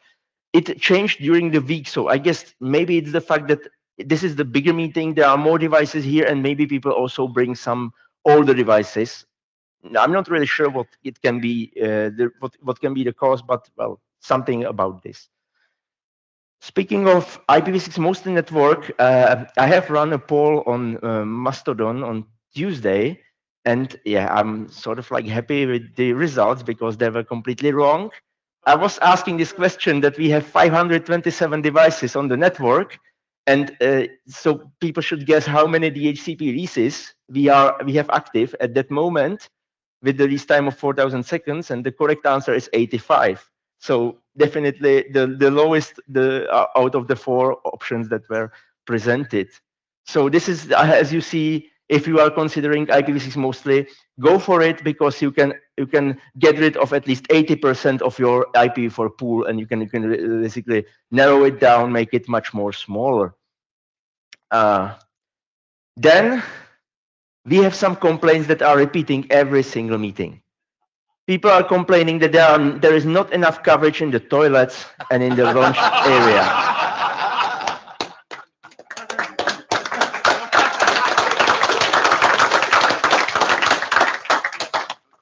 And I would just say, how about no? How about using these rooms for their original purpose? This is damage to the digestive tract. Thank you, Rudiger. Yeah, so no, we are not going to deploy access point to toilets, and we are not going to deploy access point to lunch area, because at lunch you should eat lunch and then you should go away because the table has to be empty for someone else. This is not a coffee place, this is a lunch area. And the legacy network. This is something that, yeah, we really don't like people using, but we still offer it because we want people to do their work if they really want, and their computer is somehow broken, so it cannot work on the main network. So this is the only network that still supports 2.4 gigahertz Wi-Fi and VPA2, in case your device has problem with VPA3 mixed mode Wi-Fi, that's the other one. People mostly use it for VPN configurations, which are usually broken on their side. And I have to say, I received during the week a report from one person that basically said, yeah, we had this broken Palo Alto VPN client, and we fixed it during the week, and now it works. So this is exactly the reason why we run the network like this, so people can fix their stuff during that week. But we are always happy to hear your reasoning why you switch to legacy network. You can always drop us email. And if it's something with your software that you are running or your VPN configuration, maybe drop email to your IT department, let's say.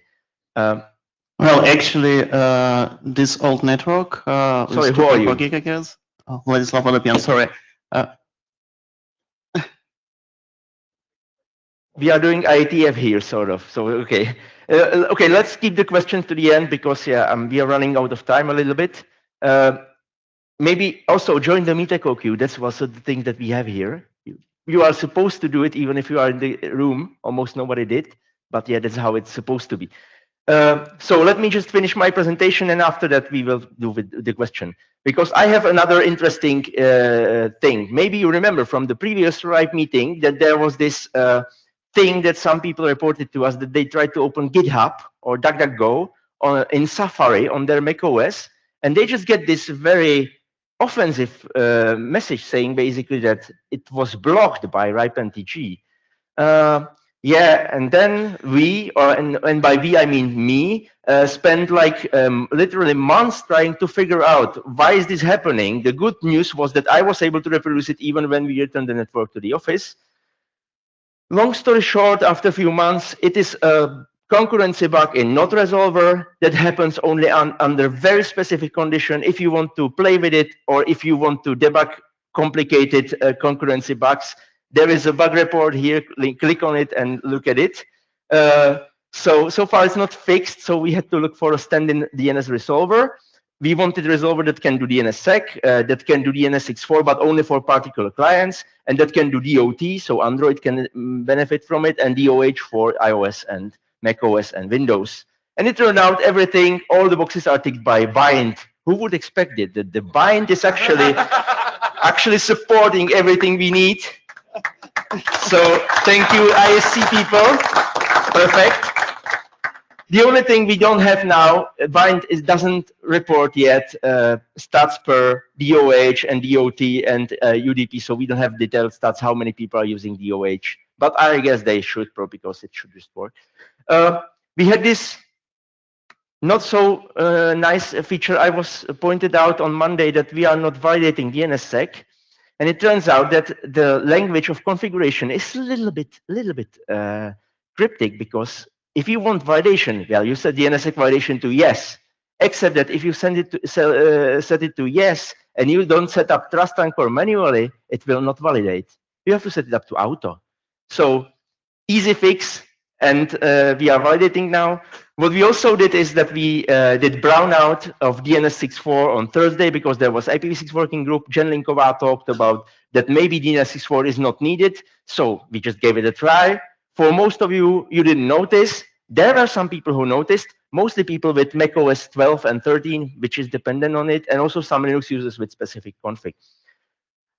That's about network. Let's quickly go through the presentation system. We have two Mac Minis playing presentations and the metric switcher that is switching its slides and also showing preview in this lectern, which is very handy. And we have this timer, which the chair should be setting up for me, but they didn't, so I have unlimited time. That's perfect. Well, I will try to keep it short because, well, we all want to go home. Yeah, and I did this mistake that I just didn't switch to the right slide. So I was talking about the previous slide when I was actually going to show this one. We have this, really? Okay. So this is how it's wired in case you are interested. And we have some innovations. So first of all, we reconfigured the matrix switcher to produce full HD instead of 720. I have fixed the test pattern, so they are now 16:9, so you don't see the distorted circles anymore. That was the major improvement already previous meeting, but we didn't mention it. And of course, this is the first meeting with this LED screen, which I think is awesome. Yeah, unless you see some dead pixels here and there, which once you see, you cannot unsee. So I'm just pointing it now and then you go. But now it's the end, so it doesn't matter. But yeah, I think it's awesome. And I hope we will get the same thing next time as well. Unfortunately, sometimes things don't work. And one of this embarrassing moment was the general meeting where we just failed to play MP4 video that played normally on our laptops, but on either of those Mac Minis. Not only they didn't play, but they also locked up them in a way that they need hard reset. We really don't know what happened, but yeah, sometimes you have to think out of the box. So this is Shure picking up audio because we have HDMI cable here, but we are not set up for receiving audio from HDMI cable here. So basically, Shure made use of this microphone to pick up the sound and play the video from his laptop. So after all, it worked. Yeah. Sometimes the technology just.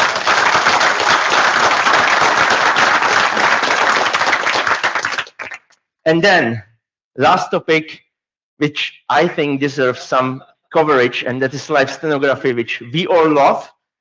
It's not AI. It's actually normal. It's actually not artificial. It's actually natural intelligence of those lovely people here that are with us, and yes, that's exactly it.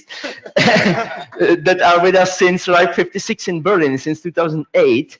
Mary, who is now typing everything I say, And I always wonder what happens if I start reading it and we will get to Inception. They are with us since Mary, who is now typing everything I say. I always wonder what if I start reading it. So she gave a talk about this in RAP 73. Look it up in the archive if you want to know details how what exactly she is doing here. But I have put this diagram here to figure out so you can see how it actually works. So what Mary is doing here is she's typing on this interesting machine that has only 24 keys. She's typing in shorthand, and this machine is connected via USB to a box, which is doing basically USB over IP. The same box is also connecting to a microphone, so there's also feed of audio going from the hall to this USB over IP, and this USB over IP extender extends this over our meeting network to the backstage room where they have the scoping laptop, and they're basically a second person. This laptop has a client for the USB over IP, so it receives the basically it appears that the devices are connected to that laptop, and the laptop is doing the translation from the shorthand to proper English, and it's being fixed while it's written and streamed to the streamtext.net, which is cloud service, third party, and the streamtext.net offers a web page that we just show using Raspberry Pi full page OS on the screen over there. So that's how it works from the technical point of view. And I would say, can Whisper do this? Because Whisper is the most famous speech-to-text model from OpenAI that it will probably eventually replace job of stenographers. But yeah, I don't think it will learn to break the fourth wall and put these comments there on the screen, where every time you figure out that the room bursts in laughter because this happened. Anyway, now we don't have any much more time, so let's go for statistics. Yeah, thank you.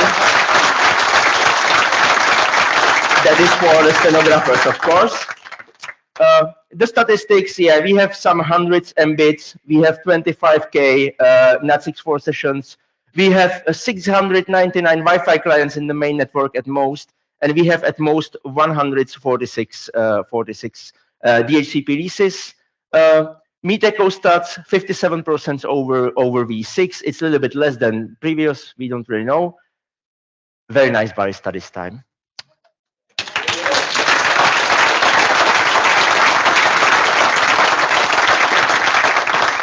And with that, I would just show credits of some RIPE-SNC employees that are very responsible for this meeting. So not only tech team, but there's a web team taking care of web pages. There's a comms team which is taking care of all the artwork that you see everywhere.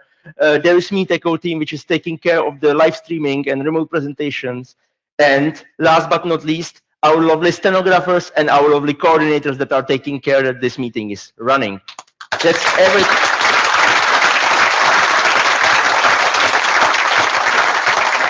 Well deserved. So that's everything from us. Have a safe trip home. Hopefully no unexpected storms and heavy rainfall.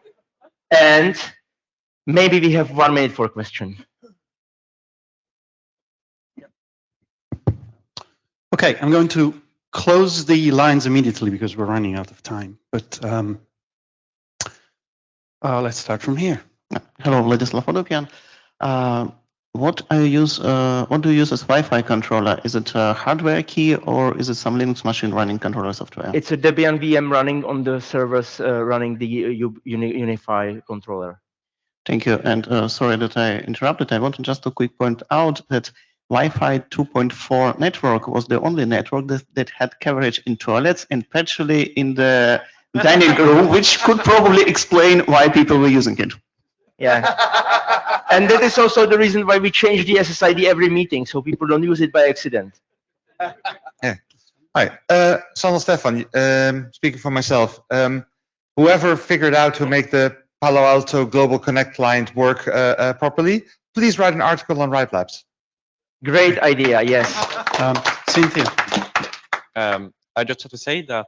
Wait. Who are you? Sorry, Cynthia Revström. I just have to say that I think it's extremely cursed that you're using USB over IP for this, and I really enjoy that. Thank you. Tamás PCH. So one comment on the Wi-Fi coverage. The thing is that in the lunch area there were like no phone reception, at least for me at all. So depending on what your work is, that might be okay or not. So I don't know. Yeah. it's still like you can have your lunch in a few minutes only. Sergei Masadov, speaking for myself, what happened to the music during the breaks? The music, well, we got some complaints about it. People just didn't like Happy French Jazz. And well, there was a queue saying like they should start playing it now, but no, we don't ready for it. No, we don't run it. Well, we are still happy without Happy French Jazz. Thanks. Okay, and we have a few things online.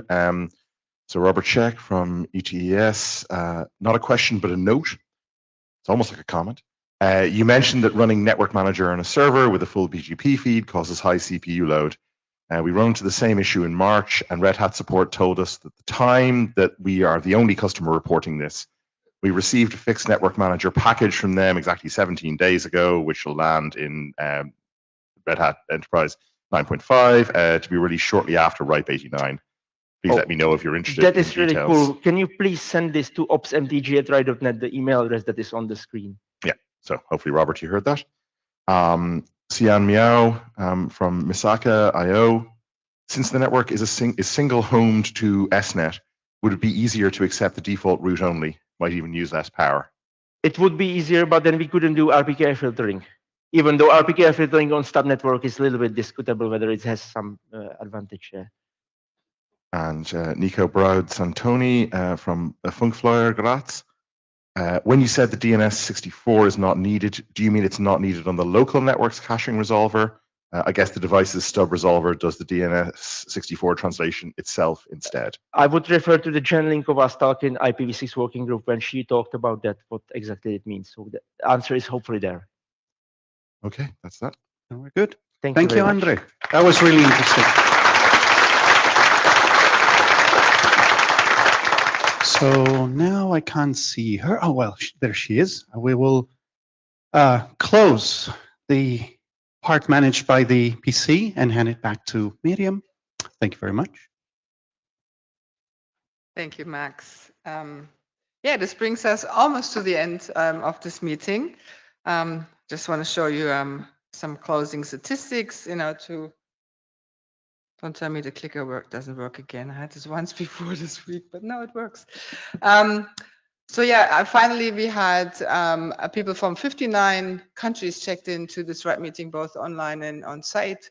In total, about a bit more than over 700 checked in attendees online, on site. There could be more because not everybody who's registering online, also kind of clicks on the check-in button. So we look into that. The top countries were Germany, the Netherlands, and Poland, luckily, because that's one reason, of course, why we are coming here. So that's good to see. Again, thanks to the RIPE Code of Conduct team, we had a good report just now from Sebastian already. And yeah, as he said, we're always looking for new members, new volunteers. So we'll work that, and we might have new people on the team next time. Then we had a number of working groups doing chair selections this time. And these 4 people here on the slides will actually leave the RIPE working group chairs team. So they step down from their chair roles. Remco and Florence in Connect, and Dennis in Database, and Jen in IPv6. So I would like to have a round of applause for their long service in those working groups. Thank you. Some other chairs were reselected into the working group, and we also have some new kids on the block, if you will. So you see here the incoming working group chairs, and also some of them have been reselected for the working groups, and they're basically starting as of now in the respective working groups. So this is the whole team of working group chairs of all the 12 working groups we have right now. You can find more information about each working group on the RIPE.net website. So thank you all working group chairs and for all the good work you've been doing during the week and putting together the agendas and some really interesting presentations and discussions. I really enjoyed it. The other part of the program, as you know, has been handled by the program committee. Thank you very much. I believe we have some gifts for the program committee. It's time to hand out gifts and to thank all the people here. I don't know how this has been organized. Maybe we'll do that at the end. I'm looking for one min here. I don't see her. There you are. Are we doing gifts now, or would you want to do it at the end? Yeah, let's do it now. Let's have some fun. So could I ask the program committee members who are here in the room to come up, and we'll have a small token of appreciation for you, some local goodies from Poland that you hopefully will enjoy, and maybe a moment for a new photograph as well. I don't know. And also thanks to Pavel, who is our local representative on the program committee for this meeting.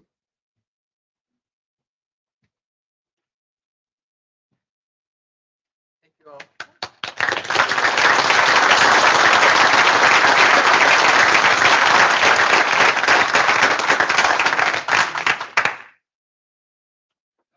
We had also PC elections. We had 2 seats, so 2 terms ended. There was Max and Wolfgang's seat. You have already heard that from Brian, so I'm not going to dwell more onto this. But we have Max is reselected onto the team, and we have a new team member. It's Kevin Maynell, so we'll be working with that group for the next RIPE meeting.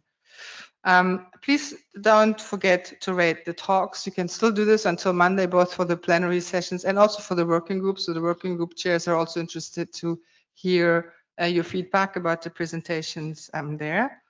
And then, of course, we're always interested to get general feedback about the meeting, what you like, what you didn't like. There's a feedback form that we'll keep open for a little while after the meeting to gather as much feedback from you as possible so we can improve over time.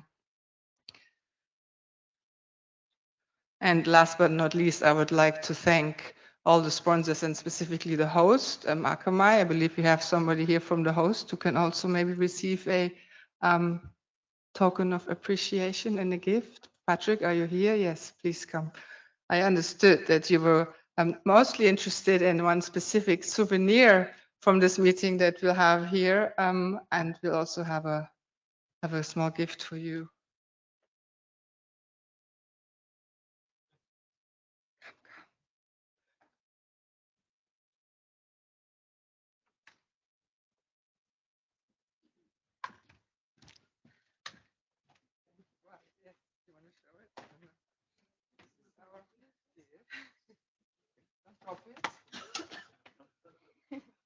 And this is what you actually wanted. Yes.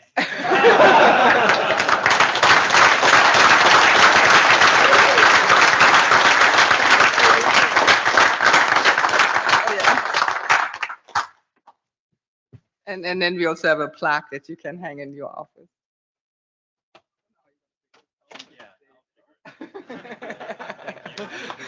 Thank you very much. We had some really good support from Akamai here at the meeting, so that's great. And I would also like to give a special thanks, obviously, to the RIPE NCC, who is the main sponsor and supporter here, but I'll get more to that. And then we have the platinum sponsor, AWS, who also will receive a plaque from us. I don't know who's here to receive that gift. Come up.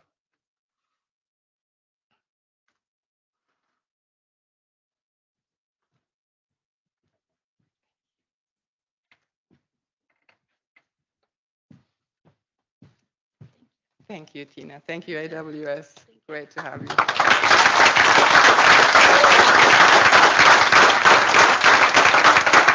And of course, a big thank you to all the other sponsors. And we're going to reach out to you also to get some feedback and how does work for you here to support our meeting.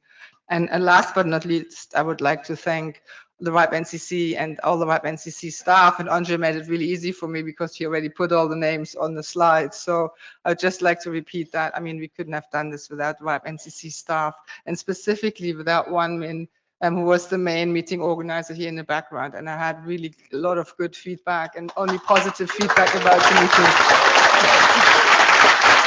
And in addition, don't be shy. In addition, it's actually also her birthday today. So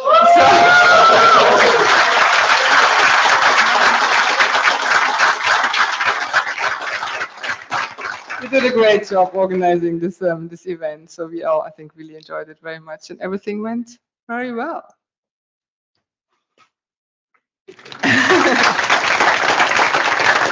And I think this brings us to the end of the closing. I would like to announce the next meeting will take place in Prague in October. And we have, I believe, a small presentation by the host who will, Andrei, there you are.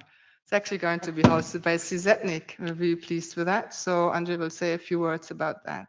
And before we close the meeting, I hope you are looking forward to come and see each other again in Prague in October. Oh yeah. So, is it afternoon already? Yes, good afternoon, ladies and gentlemen. You know, I'm again on the stage, but don't be afraid. I'm not in the role of RIPE CC chair. No more charging ski talks, I promise. I'm here in the position of my job to be the most annoying guy in CZ.NIC, which is the host that will host you in Prague. For you who don't know CZ.NIC, it's a company that produces a lot of open source software, hardware, movies, series, movies, books. And I think I forgot one thing, maybe register as well. Yeah, it registers domain. I have, you know, the bar is really high. I think Kamai and the city of Krakow really made a great job. But I have a good news for you. The transfer from Krakow to Praha, it's not a bit very complicated. There are two main similarities. The language is roughly the same. You know, it's written slightly differently, but you know the main word stays. For example, if they write G, we write H. If they write W, we write V. If they put Z into some consonant, we put that Z and make a hook above some letter. So there is a transformation table which will make it easy for you. But again, the main word stays. They say dzień dobry, good day. We say dobrý den. So you know, we just swap the word and it's the same. And the keyword pivo stays. So no worries about it. Also, you know, this is a city with a beautiful castle with an amazing history. A castle where you know Polish kings were crowned. So in Prague, you will have a city with amazing castle where not Polish kings but kings of Bohemia were crowned. And we were lucky enough that some of those guys became also the emperors of the Holy Roman Empire. So they were the most powerful people of the medieval Europe. So because that was their house, they wanted to make it nice, right? So extend it a little bit and expand it. And at the end of the day, it became the largest ancient castle in the world. So I think you will appreciate it. And also another advantage of those powerful people were that they wanted to have smart people around them. So they invited many magicians, alchemists, and people like that. So that's why we call Mother of the Cities, which is one name for Prague, also Magical Prague. And you will see that magical atmosphere everywhere, especially in the nights. But also they invited a lot of scientists, like there was Tycho Brahe, Johann Kepler, many really famous names from the history. And also, for example, from the recent history, Albert Einstein said that he found the key elements of his theory of relativity in the magical atmosphere in Prague. So you can just guess which pub and which beer brand it was. But anyway,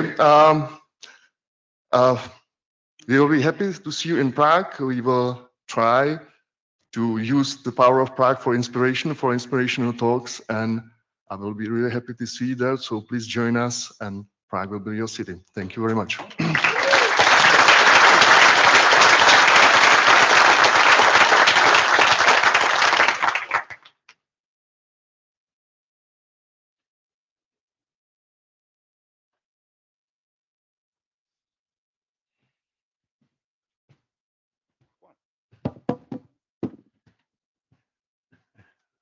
Welcome to the story of my life. Waiting for Andrei to stop talking.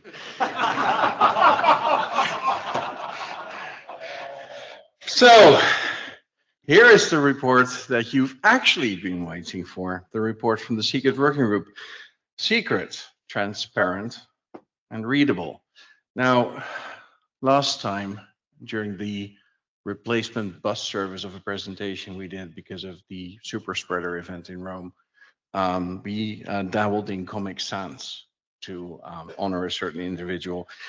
But even the Secret Working Group thought that doing Comic Sans going forward is a little bit too much.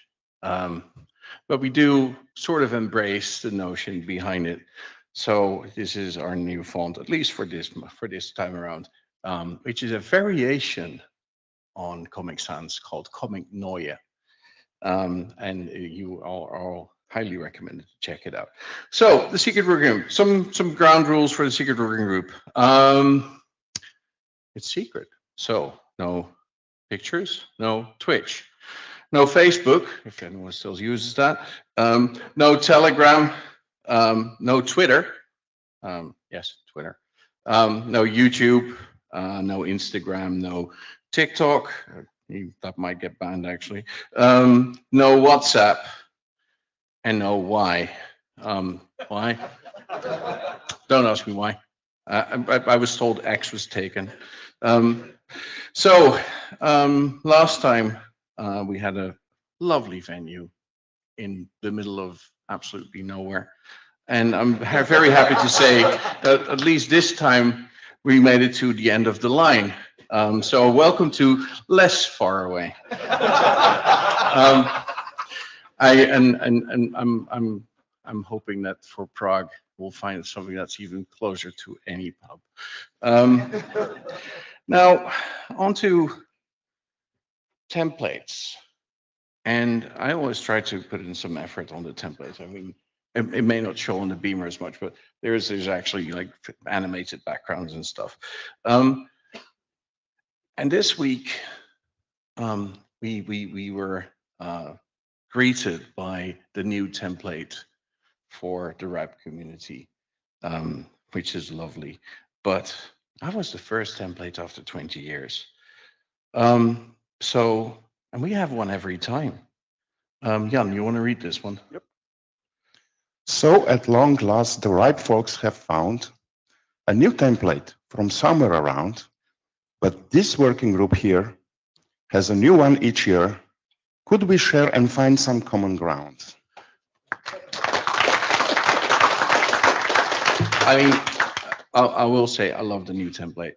And someone should really make it available on the website for presentations. Every time a different one. No, I mean, I'll take the newest one.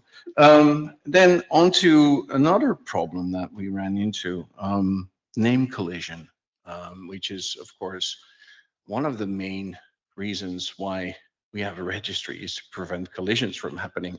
And now we have the community getting into a namespace collision because someone mentioned at some point this week that we might have to have a security working group, and that's not on.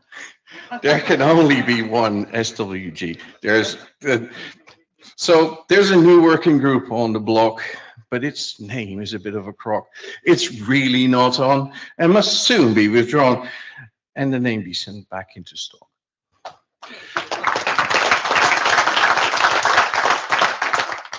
Now, I've spent entirely too much time on stage this week, and I'm sure you will all agree, I certainly do. We had a bit of a discussion yesterday about how we're going to do that going forward. So is it a task force? Is it a working group? And we had a lovely discussion about that, and we'll hopefully do that in some way, shape, or form, continue that forward. But here's some word of warning from the internet. A committee is a group that keeps minutes and wastes hours.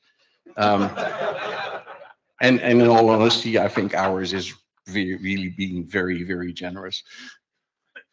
On to more stuff this week. What else was there? Oh yeah, funding issues. We have funding issues everywhere, and apparently it's all very complicated. And we have to find money elsewhere. Now, someone on this picture that was submitted to the secret working group was talking at a panel during the Connect working group session, and apparently had the solution for this problem. Because if you look at the transcript, we have a whole bunch of cartel money, which I have no idea how that ended up there, but apparently that's our funding problem solved. What else? What else? Fair is fair. There's been a lot of discussion about fair, and I think you can have endless discussions plus one unfair, and you'll never really come to a solution. So, doing what we do, let's do some subnet calculus, shall we? So here, I'm just going to throw around some numbers. It's because that's what we do. That's what a registry does. It throws around numbers. So here's a bit of a wild assumption, and anyone on the IPv6 working group who disagrees with this, sit down. This is not for nitpicking. An IPv6/64 subnet is roughly equivalent in terms of usability to an IPv4/32, right? So given that every LIR can get a /29 in IPv6 on their current, within their LIR, that means they have roughly 34,359,738,368 roughly of available IPv4/32 equivalents, plus whatever they hold in IPv4 space. So fair is fair, right? I mean, it's all IP numbers. So, and if you do that, then even the largest IP networks, IPv4 holdings, are really just rounding errors, because that's maybe like adds 10 million to that number there. So the good news is that all the LIRs are in the same 7XL category. So flat charging schemes, it is. Do we have Nigel online? Ah, Nigel, oh, there you are. I didn't see you behind my shoulder. Excellent. Hello. You had something to say about fairness as well, I thought. So on fairness. What's fair? It's the same charge for all, or charging the great for the small, by the size of your shoe, or if you like blue. Let's decide and then have a pub crawl.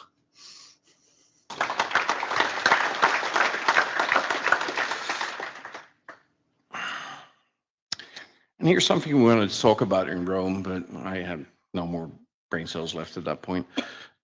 Feet of sand, or rather silicon dioxide, which is what sand mostly consists of. A golem by any other name. And there's like certain stories that you see all over the world. Every religion, every culture, every geography has some sort of story or another about the creation of life from clay. And the golem is just a Judeo-Christian version of that, which gets mentioned in texts as old as the Bible and the Talmud and the Quran. And universally, sort of the trick of these things is that they work by, you put some instructions either first on their heads and later you put them inside of their heads, and then you spray some magic dust and add some lightning. We've had some lightning here this week, so I think we use some of that. And then usually something problematic happens, because that's also universal across all of those stories. But it is so universal, there has to be some truth in the approach.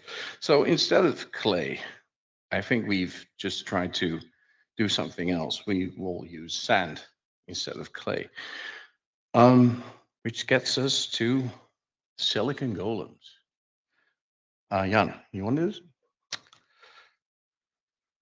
There once was an AI so bright, whose logic was usually right, but it made quite a mess, and with one errant guess, turned day into unending nights. So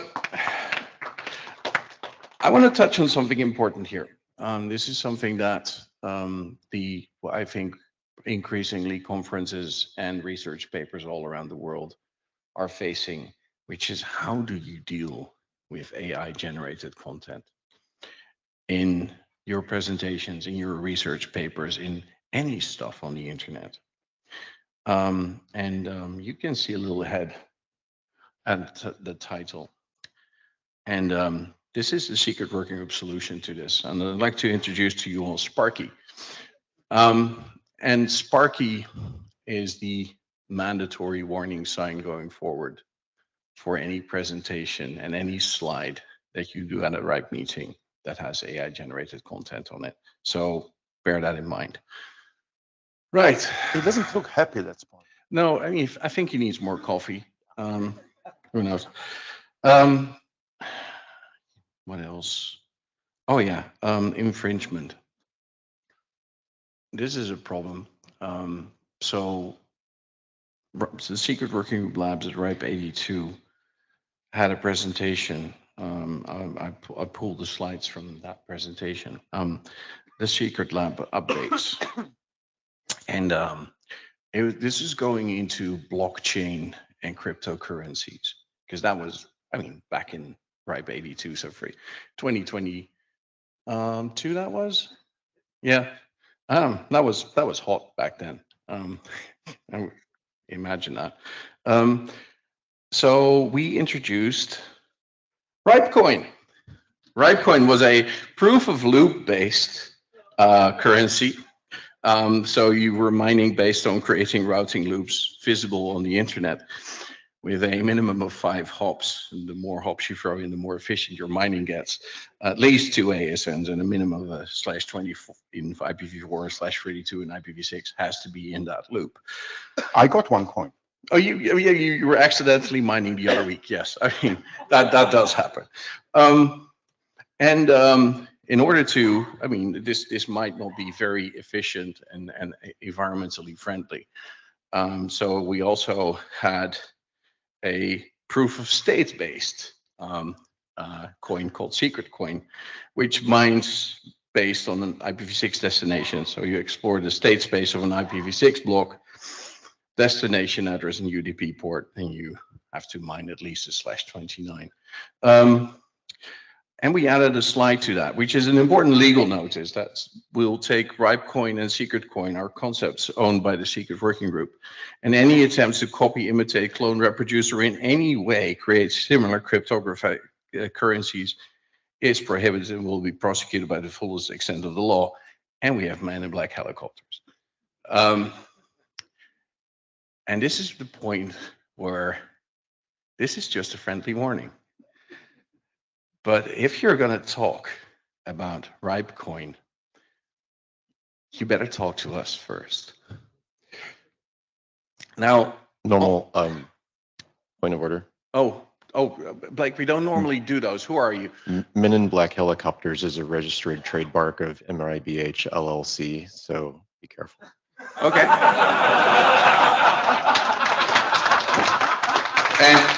And you honestly think we don't own that? Nice try though.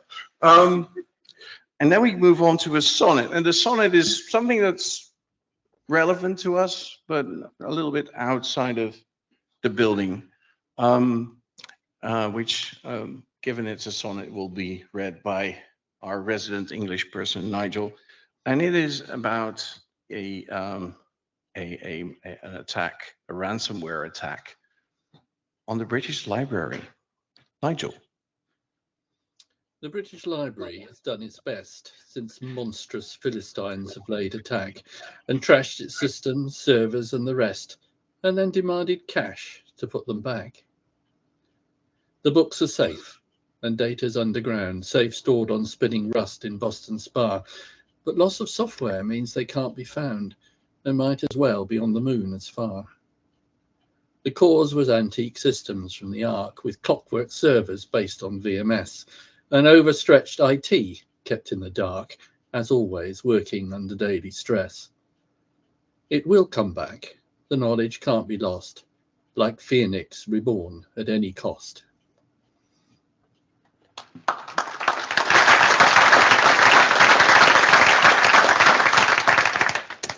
Then on to something else from the cutting room floor. And this is bits and pieces that the secret program committee finds left and right. So pros before this point. So the RIPE Program Committee, they're an outstanding bunch of people, and they generally do an absolutely fine job, and we really appreciate their work.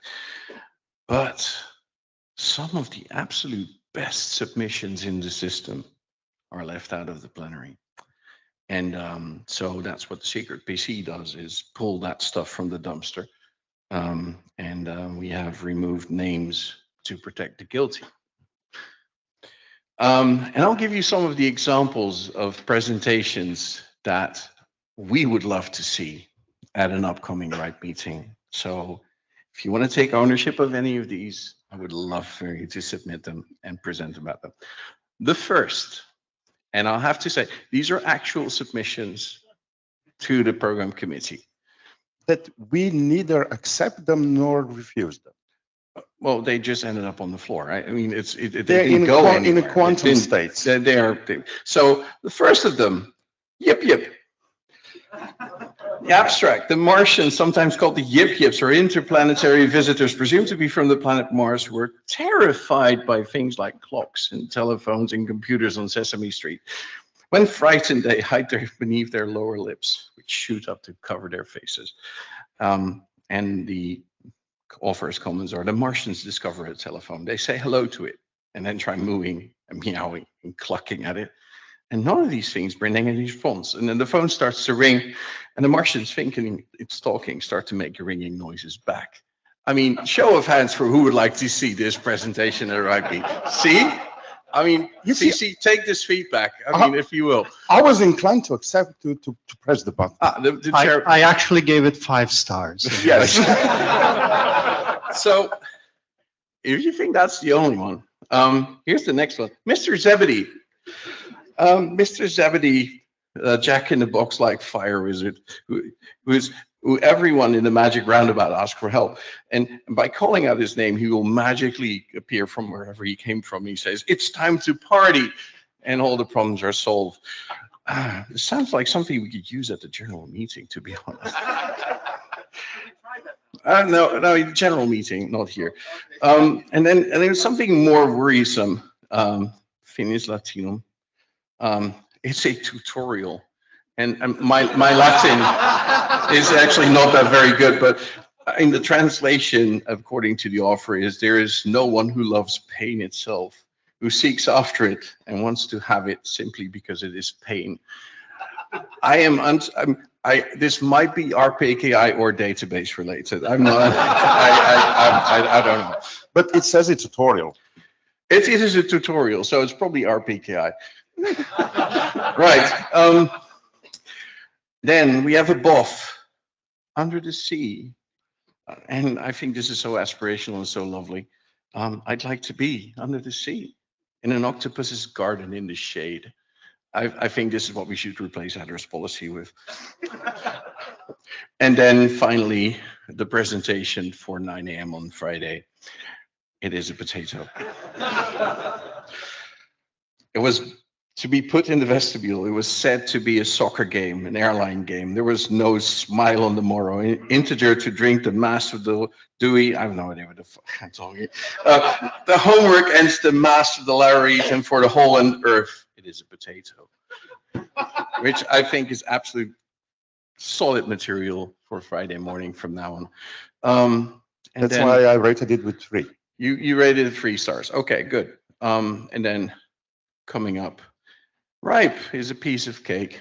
Happy birthday, you bunch of youngsters.